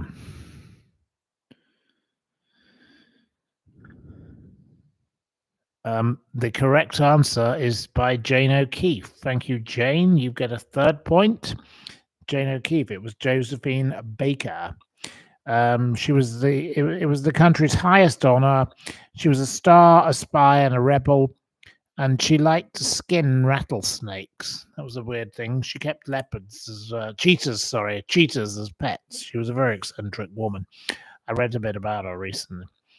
Okay, and your final question, which will decide this, if I don't know if it will decide it, on whose thriller novel was the acclaimed film Conclave based? The film Conclave, which was, of course, about Cardinal Thomas Lawrence. Ralph Fiennes in the 2024 film, 2016 novel, set in the context of the death of a pope and the subsequent papal conclave to elect his successor.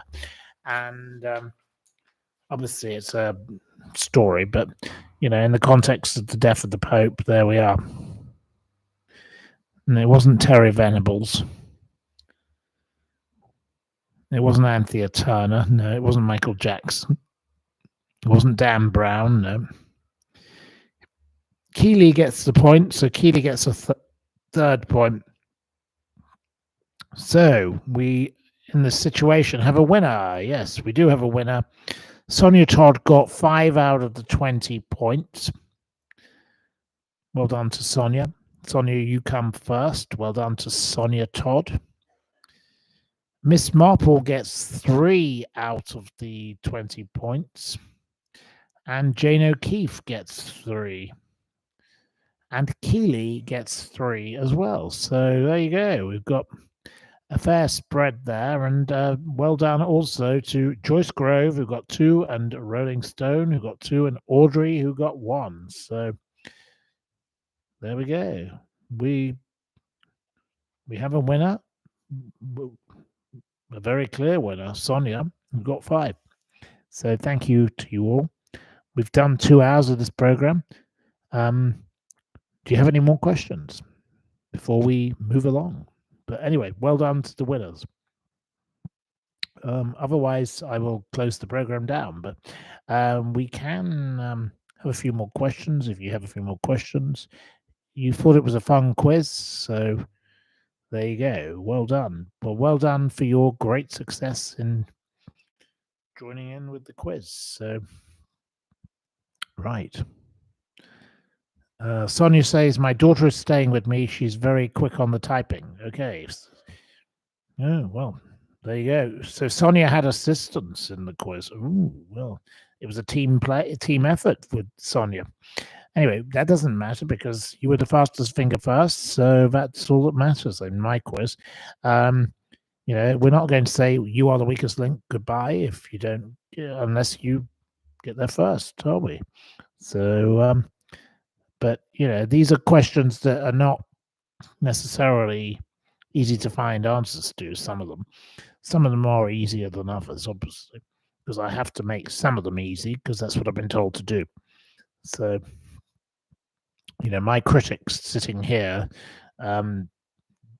with me, my friends who are the Howard's Way couple, they said, we like the fact you mix it up. You have a few difficult ones and you have a few stupid ones. Got to have a few. You got to have a bit of both in a quiz. That's how it works. So, I've written, I don't know, well over 50 now. And anyway, we'll see what happens. Whether we do a quiz book, then you can all buy it for Christmas, can't you? And then you can give it to your friends, and keep them entertained with stupid questions that, quite frankly, half of them are completely mad and half of them are completely ridiculous. But I didn't mean to ever start doing a quiz, but I did it once, and then people sent me quiz books, and now, well, I don't have the quiz books because I'm not in my house, and they're all the books are in storage. So you've got a mixture.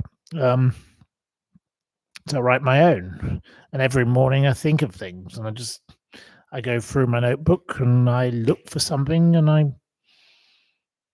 turn it into something. So that was how that quiz came about.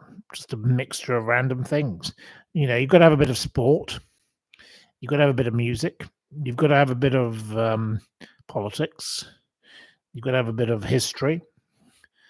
I'm not very good at mathematics, so I've not done much of that yet because I'm not very good at numbers because I'm numerically dyslexic, I do believe. And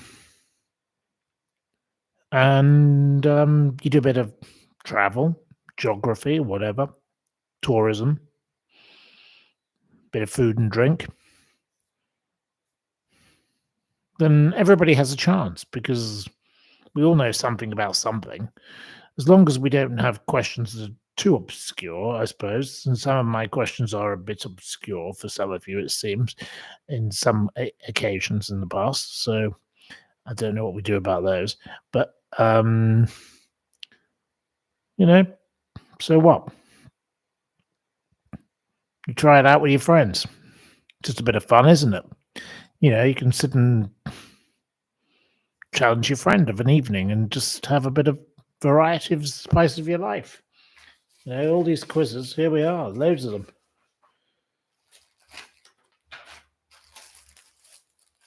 There's a file of a few of them. Look. Hundreds of them. 50 of them. There's 50 of them in there, at least. That's what we've done whilst we've been here. So, I don't know what I'll do, what I'll do when I go on the road, but I'll try it. It does take a bit of time to think about because one has to. It's just a bit of fun, yes. As David says, it's all a bit of fun. Can we have another quiz? Well, you can have a historic one if you want one. Do you really want one? You can have a historic one, but it'll be I don't want any objections. I don't know. Right. Okay. Okay. I'll bring out. Okay. I'll bring out a.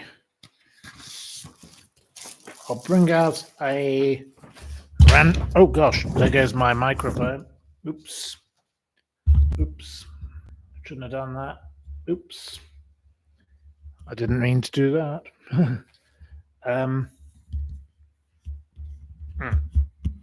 Okay, here goes with another one. If you want another one, you can have another one. You can have an old one. But please don't moan if you don't like the fact that it's an oldie. Oldies are goldies, as they say.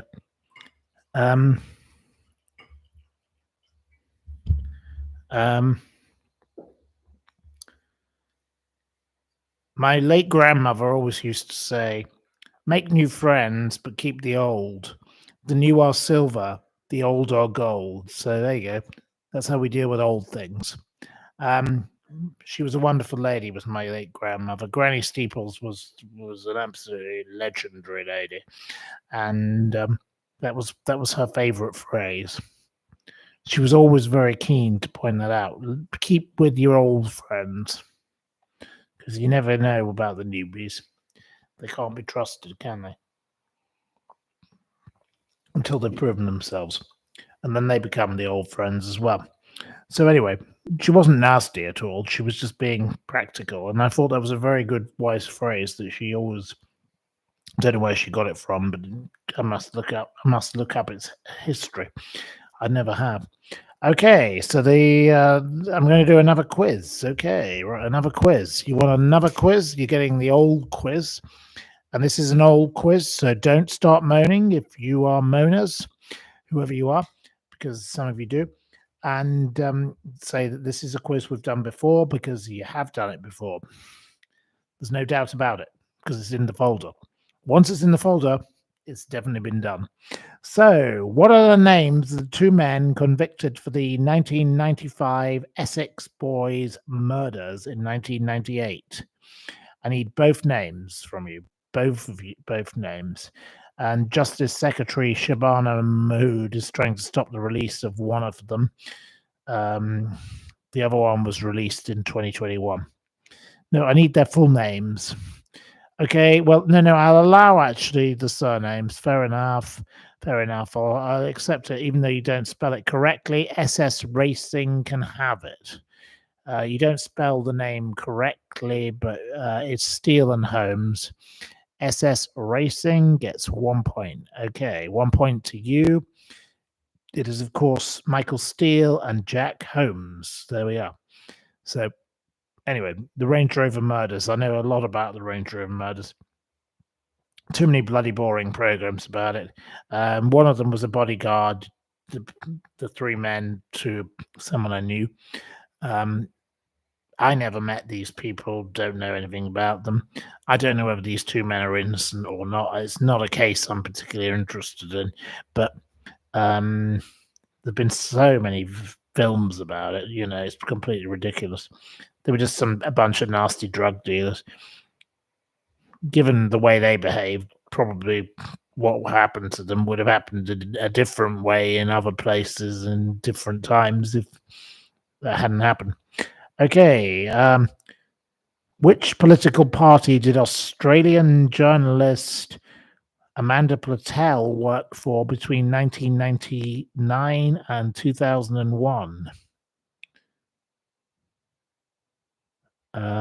Right, Miss Marple gets the point. Of course, it was the Conservatives. You say Tory. I'll accept Tory. She worked for the Conservative Party as a press secretary to William Hague in that period. Amanda Platel, she's not a very pleasant woman. Can't stand her.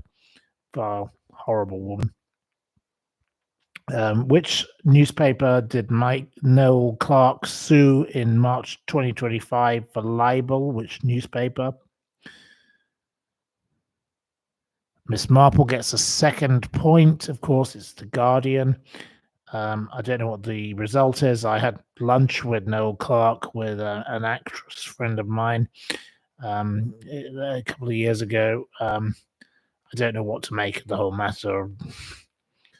I only met him once, and I'm not sure what to say, so I don't know. We'll see what happens. Okay. What sport other than football is Sir Alex Ferguson associated with? What sport does he associate with other than football? Sir Alex Ferguson, the Man United man. David gets the point immediately. Well done, David. Of course, it's horse racing. He's very involved in horse racing, is old Sir Alex, as is Harry Redknapp, and, lots of football people. Wayne Rooney had a racehorse, I believe. Don't think it was very successful. It was probably as fat and ugly as him. Anyway, who wrote and sang Need the Sun to Break and Hold Back the River? Who sang the song? It was inspired by Eric Clapton.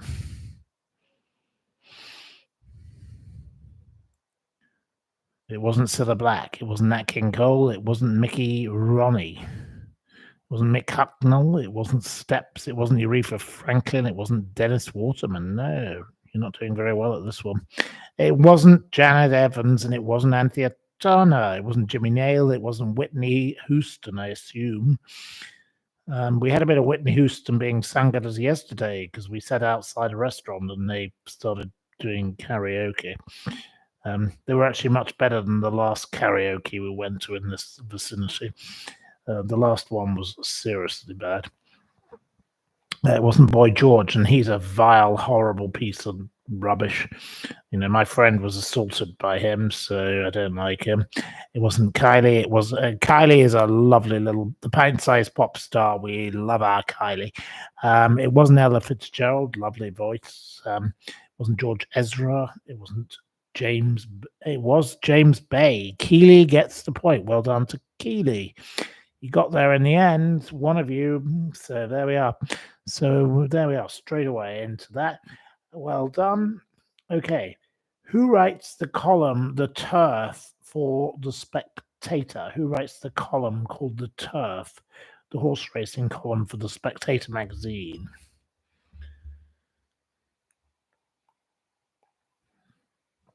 No, it's not Boris Johnson or J.R. Hartley. J.R. Hartley is not a person, so you can't have that, Trevor. It wasn't Mickey Channon, the pig's farmer's son. It's not Stephen Fry. My God, he wouldn't know anything about horse racing. It's not Willie Garson. It's not Edward Scissorhands. No. SS Racing. You thought you might know something about horse racing. Clearly not, in this case. Good evening to Steve R. Good evening. Hello, Claire. Lynn says Claire. No, oh, so you say Claire.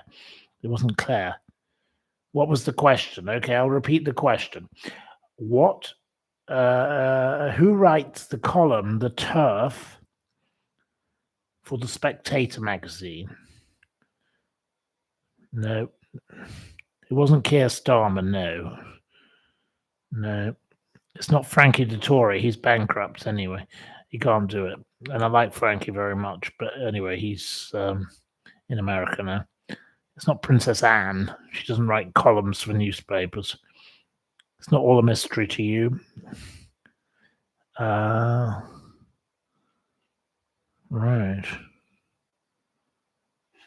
No. I think we'll have to let you all pass. And you've had this quiz before, so you should have remembered. No. Not a man in the funny coat and hat. He's dead. I think if that's the one. David, okay. David gets the point. David has bothered to go on Google, I reckon. We've done some research because David has got the correct name in full. Well done. Of course, the name is Robin Oakley. Well, David, you can have the point. I realize that many people who use this quiz do go on the Google.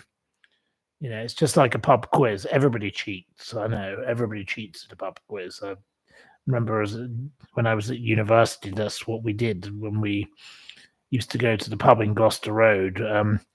So we could make sure we would win. We'd go outside in the break and ring my sister because my sister's very bright. She's got a brain, unlike me. And we did often win the £50 bar tab, which was quite nice. When you're a student and there are four of you and you think, well, we can have a few drinks, can't we? So, that's what we did. I will admit that was a bit naughty, but naughty but nice. But I think, now you're all cheating on Google. So you're just doing the same as what I did back then. Anyway, some of you are honest and some of you are not. I'm sure of it because some of these abilities are... Yes, okay, right. Next question. What is the name of the pub? This is, one of my easy questions for you. If you can't answer this, this is why we have this mixture of questions. What is the name of the pub in the soap opera EastEnders? What's the name of the pub? It's not the Nag's Head. It's not the Golden Lion. It's not the Dewdrop Inn. Miss Marple says the Vic. I suppose it's the Queen. The Rolling Stone can have it because it's the Queen Vic. Yes, isn't it? Yes, Rolling Stone gets the point, I think, because he said the Queen Vic. Yes, you can have it. Who now owns Benjamin Disraeli's house, Hughenden? Benjamin Disraeli's house. Who owns it now, currently? Not Janet Evans or the Jolly Sailor. It's not Uri Geller. No, he lives in a house in Sonning-upon-Thames, but he's living in Israel primarily. It's not Princess Anne or Keir Starmer. No, it's not me. It's not Cliff Richard or Ian McKellen. It's not Saatchi. It's not Mr. Blobby or Safekeeping Khan. No. It's not Liam Gallagher. who owns Benjamin Disraeli's house? It's not Boris Johnson. No, he lives in a fancy house he bought for 5 million or something less. It's not Shirley Porter. I don't believe Shirley Porter's still alive, to be honest. Moonbathing is saying Benjamin. Okay, but you're not giving. It's not Fred West. He's not alive either. It's not a Saudi prince. No. Right. It's not Benjamin Button. No, David. It's called Hughenden. No. Gosh, you've had these questions before, so some of you must have remembered. Clearly, you're losing your minds. It's not Cliff Richard or Hugh Grant. We've had Cliff Richard. It's not Gary Lineker. Oh, no, he's banging on about, whatever he's going to do next. He's a nice man. I met him once. He seemed quite pleasant, but no.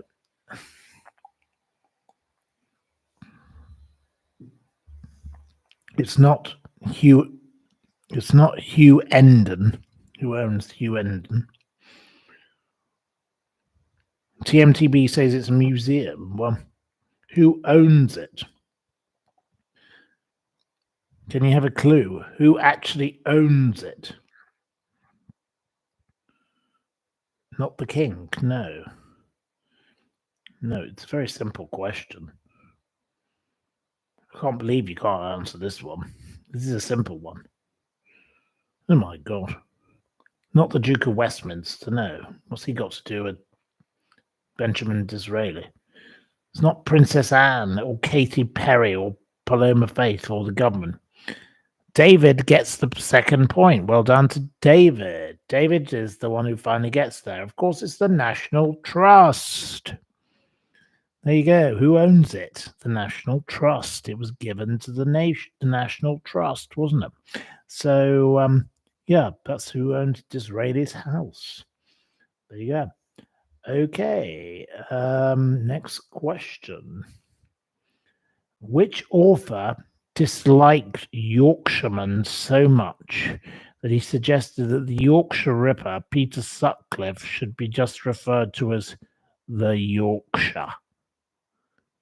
He really hated people from Yorkshire. And he was an author. It wasn't Engelbert Humperdinck, because I don't think he was an author. Geoffrey Archer, no. It wasn't Alan Bennett, because he was from Yorkshire. No. TMTB gets it. TMTB, well done. Of course, it was Evelyn Waugh. Sorry. Oh, no, that's just not Evelyn Waugh. No, you're wrong. No. Yes, you're right. Yes. Okay. Yes. TMTB, you have it. 1 point to you.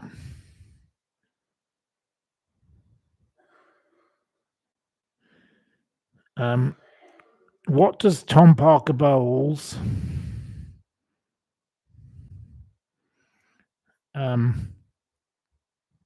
write and broadcast about? What does Tom Parker Bowles write and broadcast about? What's his topic?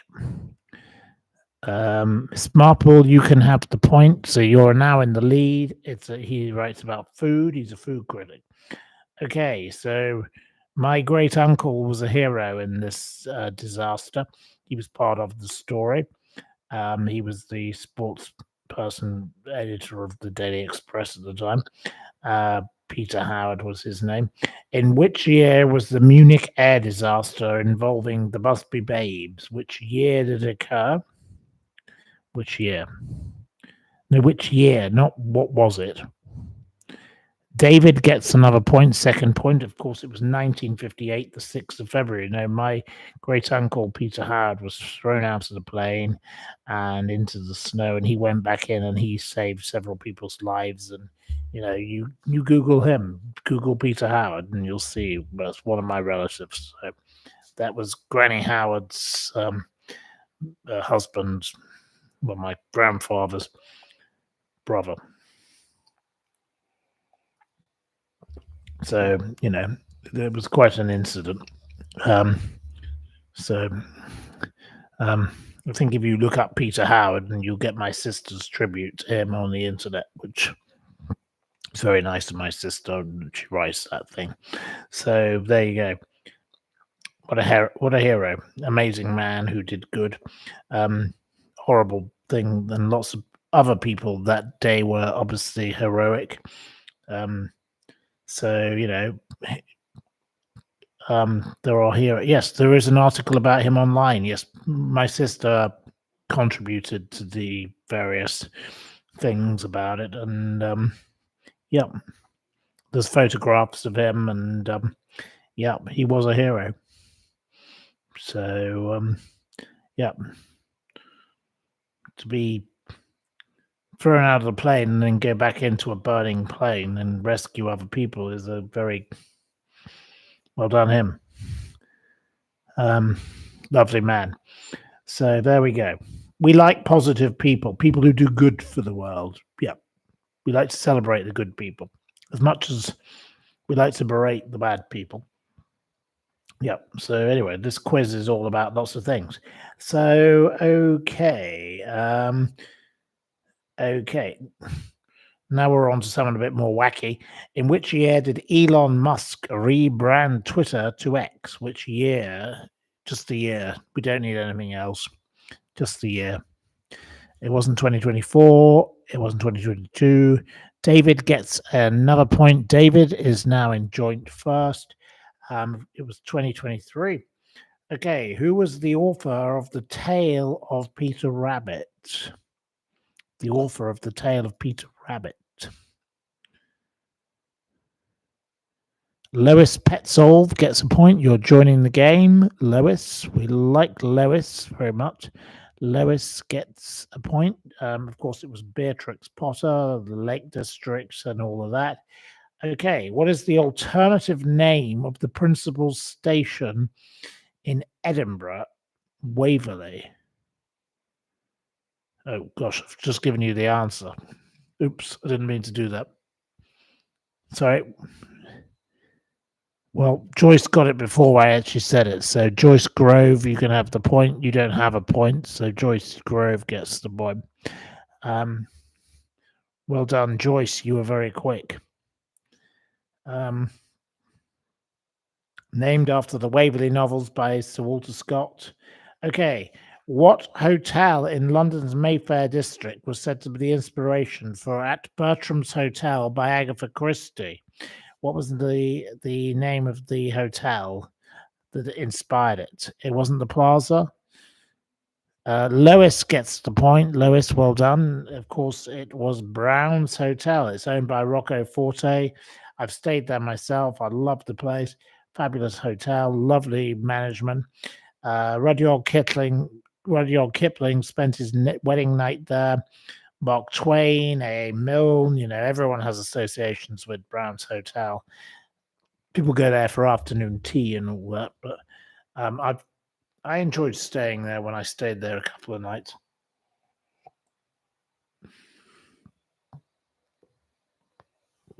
Okay. Which Canadian journalist served as editor of Vanity Fair magazine between 1992 and 2017 and allegedly chose not to bother publishing allegations about Jeffrey Epstein, according to fellow journalist Vicky Ward? What was his name?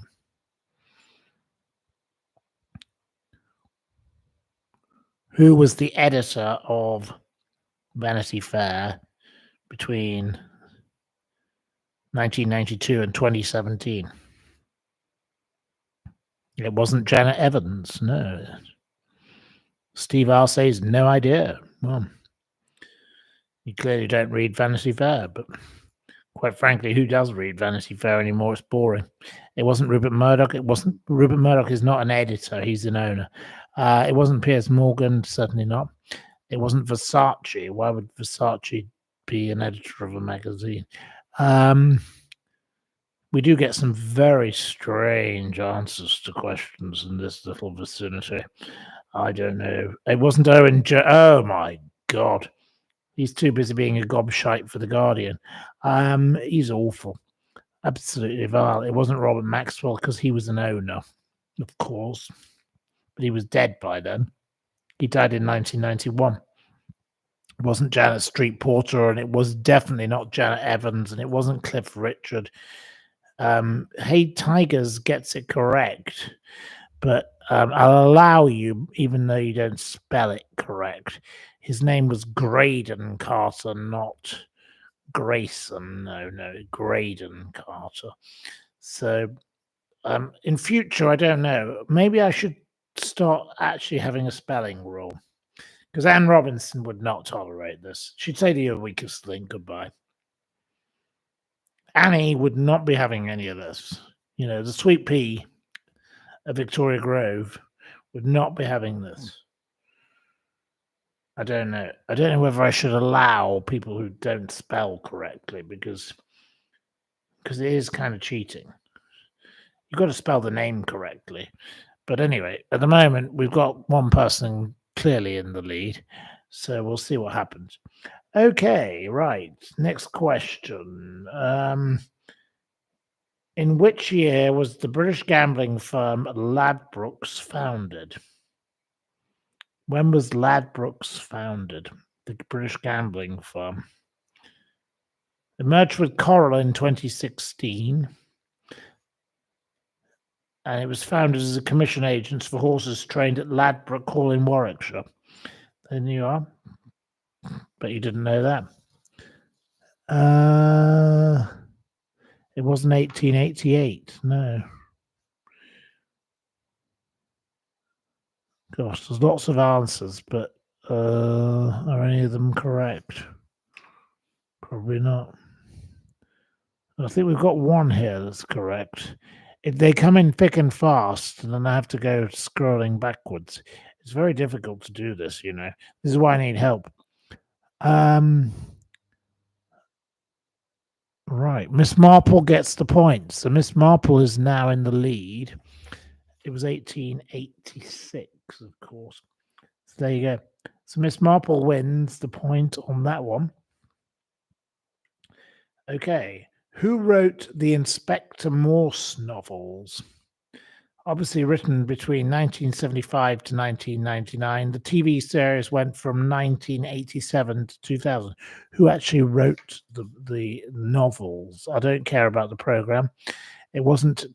I need the full name. I'm going to actually say I need the full name. No, it wasn't Colin, but you are partly there. Right. Okay, but I suppose I have to be consistent in this quiz. So the first person to get the point was TMTB because you said Dexter. Okay, I'll allow TMTB because you said Dexter. I'll allow you to have it on this occasion because I've allowed other people to get away with things. So, but in future, I think what we have to do is have a rule that it has to be the full name and it has to be spelled correctly. Because I have said this before in the past, and you're not all listening. You don't pay attention. You know, you just keep saying Owen Jones and whatever and J.R. Hartley. Right. Okay. So we'll allow you a point. It doesn't change the situation for Miss Marple, but Miss Marple is not getting the point on this occasion. Okay. Which banker and chancellor of the University of Bristol did Colin Dexter name Inspector Morse after? What was the name of the person he named Inspector Morse after?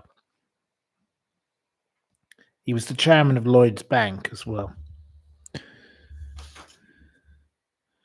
I need the full name. Okay, I'll have the full name on this one. I need his full name because obviously I've given you a clue because obviously you know his surname. So it's not Jonathan. It wasn't Endeavour. What was the name of the man who was chairman of Lloyd's Bank, who also happened to become the person who inspired the name of Inspector Morse? Well, it wasn't Captain Franklin, was it? Nope.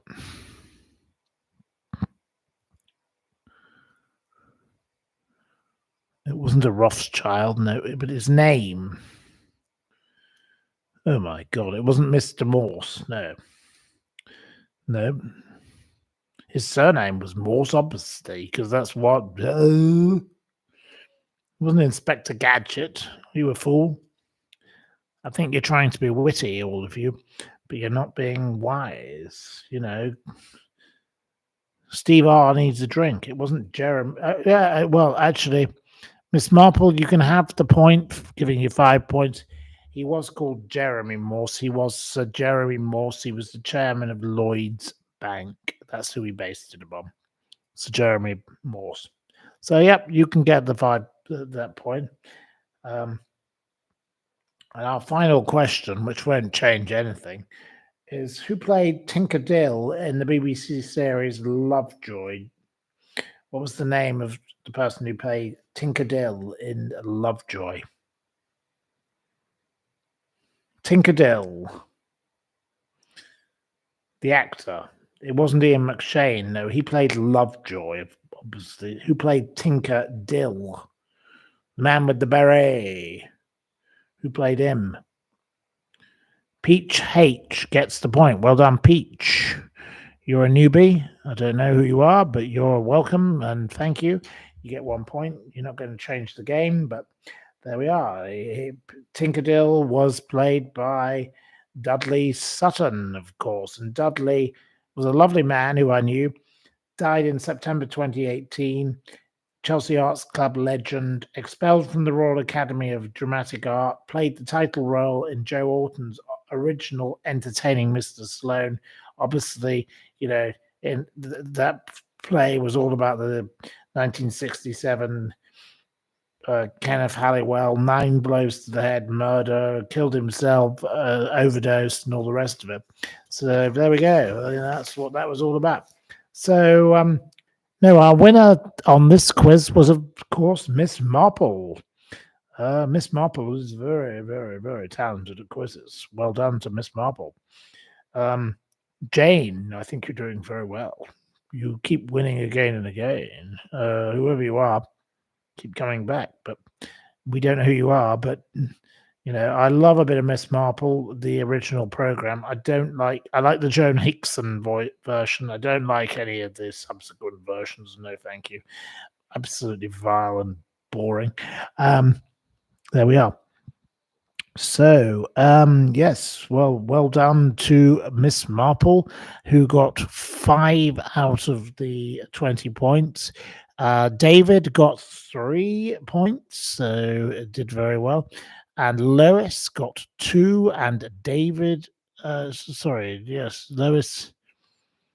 Yes, so there we go. That's where we're up to. So, yes, well, Miss Marple was the winner, but everybody else did very well with 1 point mostly. And thank you to you all for joining in.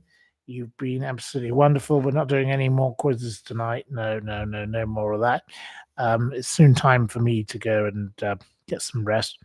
And there's probably time, you're an hour behind me in England, so, it's early for you, but, Madam has gone to sleep, so I'm very glad. Time for me to get some rest. Right. And thank you for your support, and you've been absolutely wonderful and delightful. I won't be having a pint of Bovril now. I don't like Bovril. Madam likes Bovril, but she rejected soup this evening, so don't know what to do in that regard. Anyway, we have to go to see a cardiologist tomorrow, and that's the priority.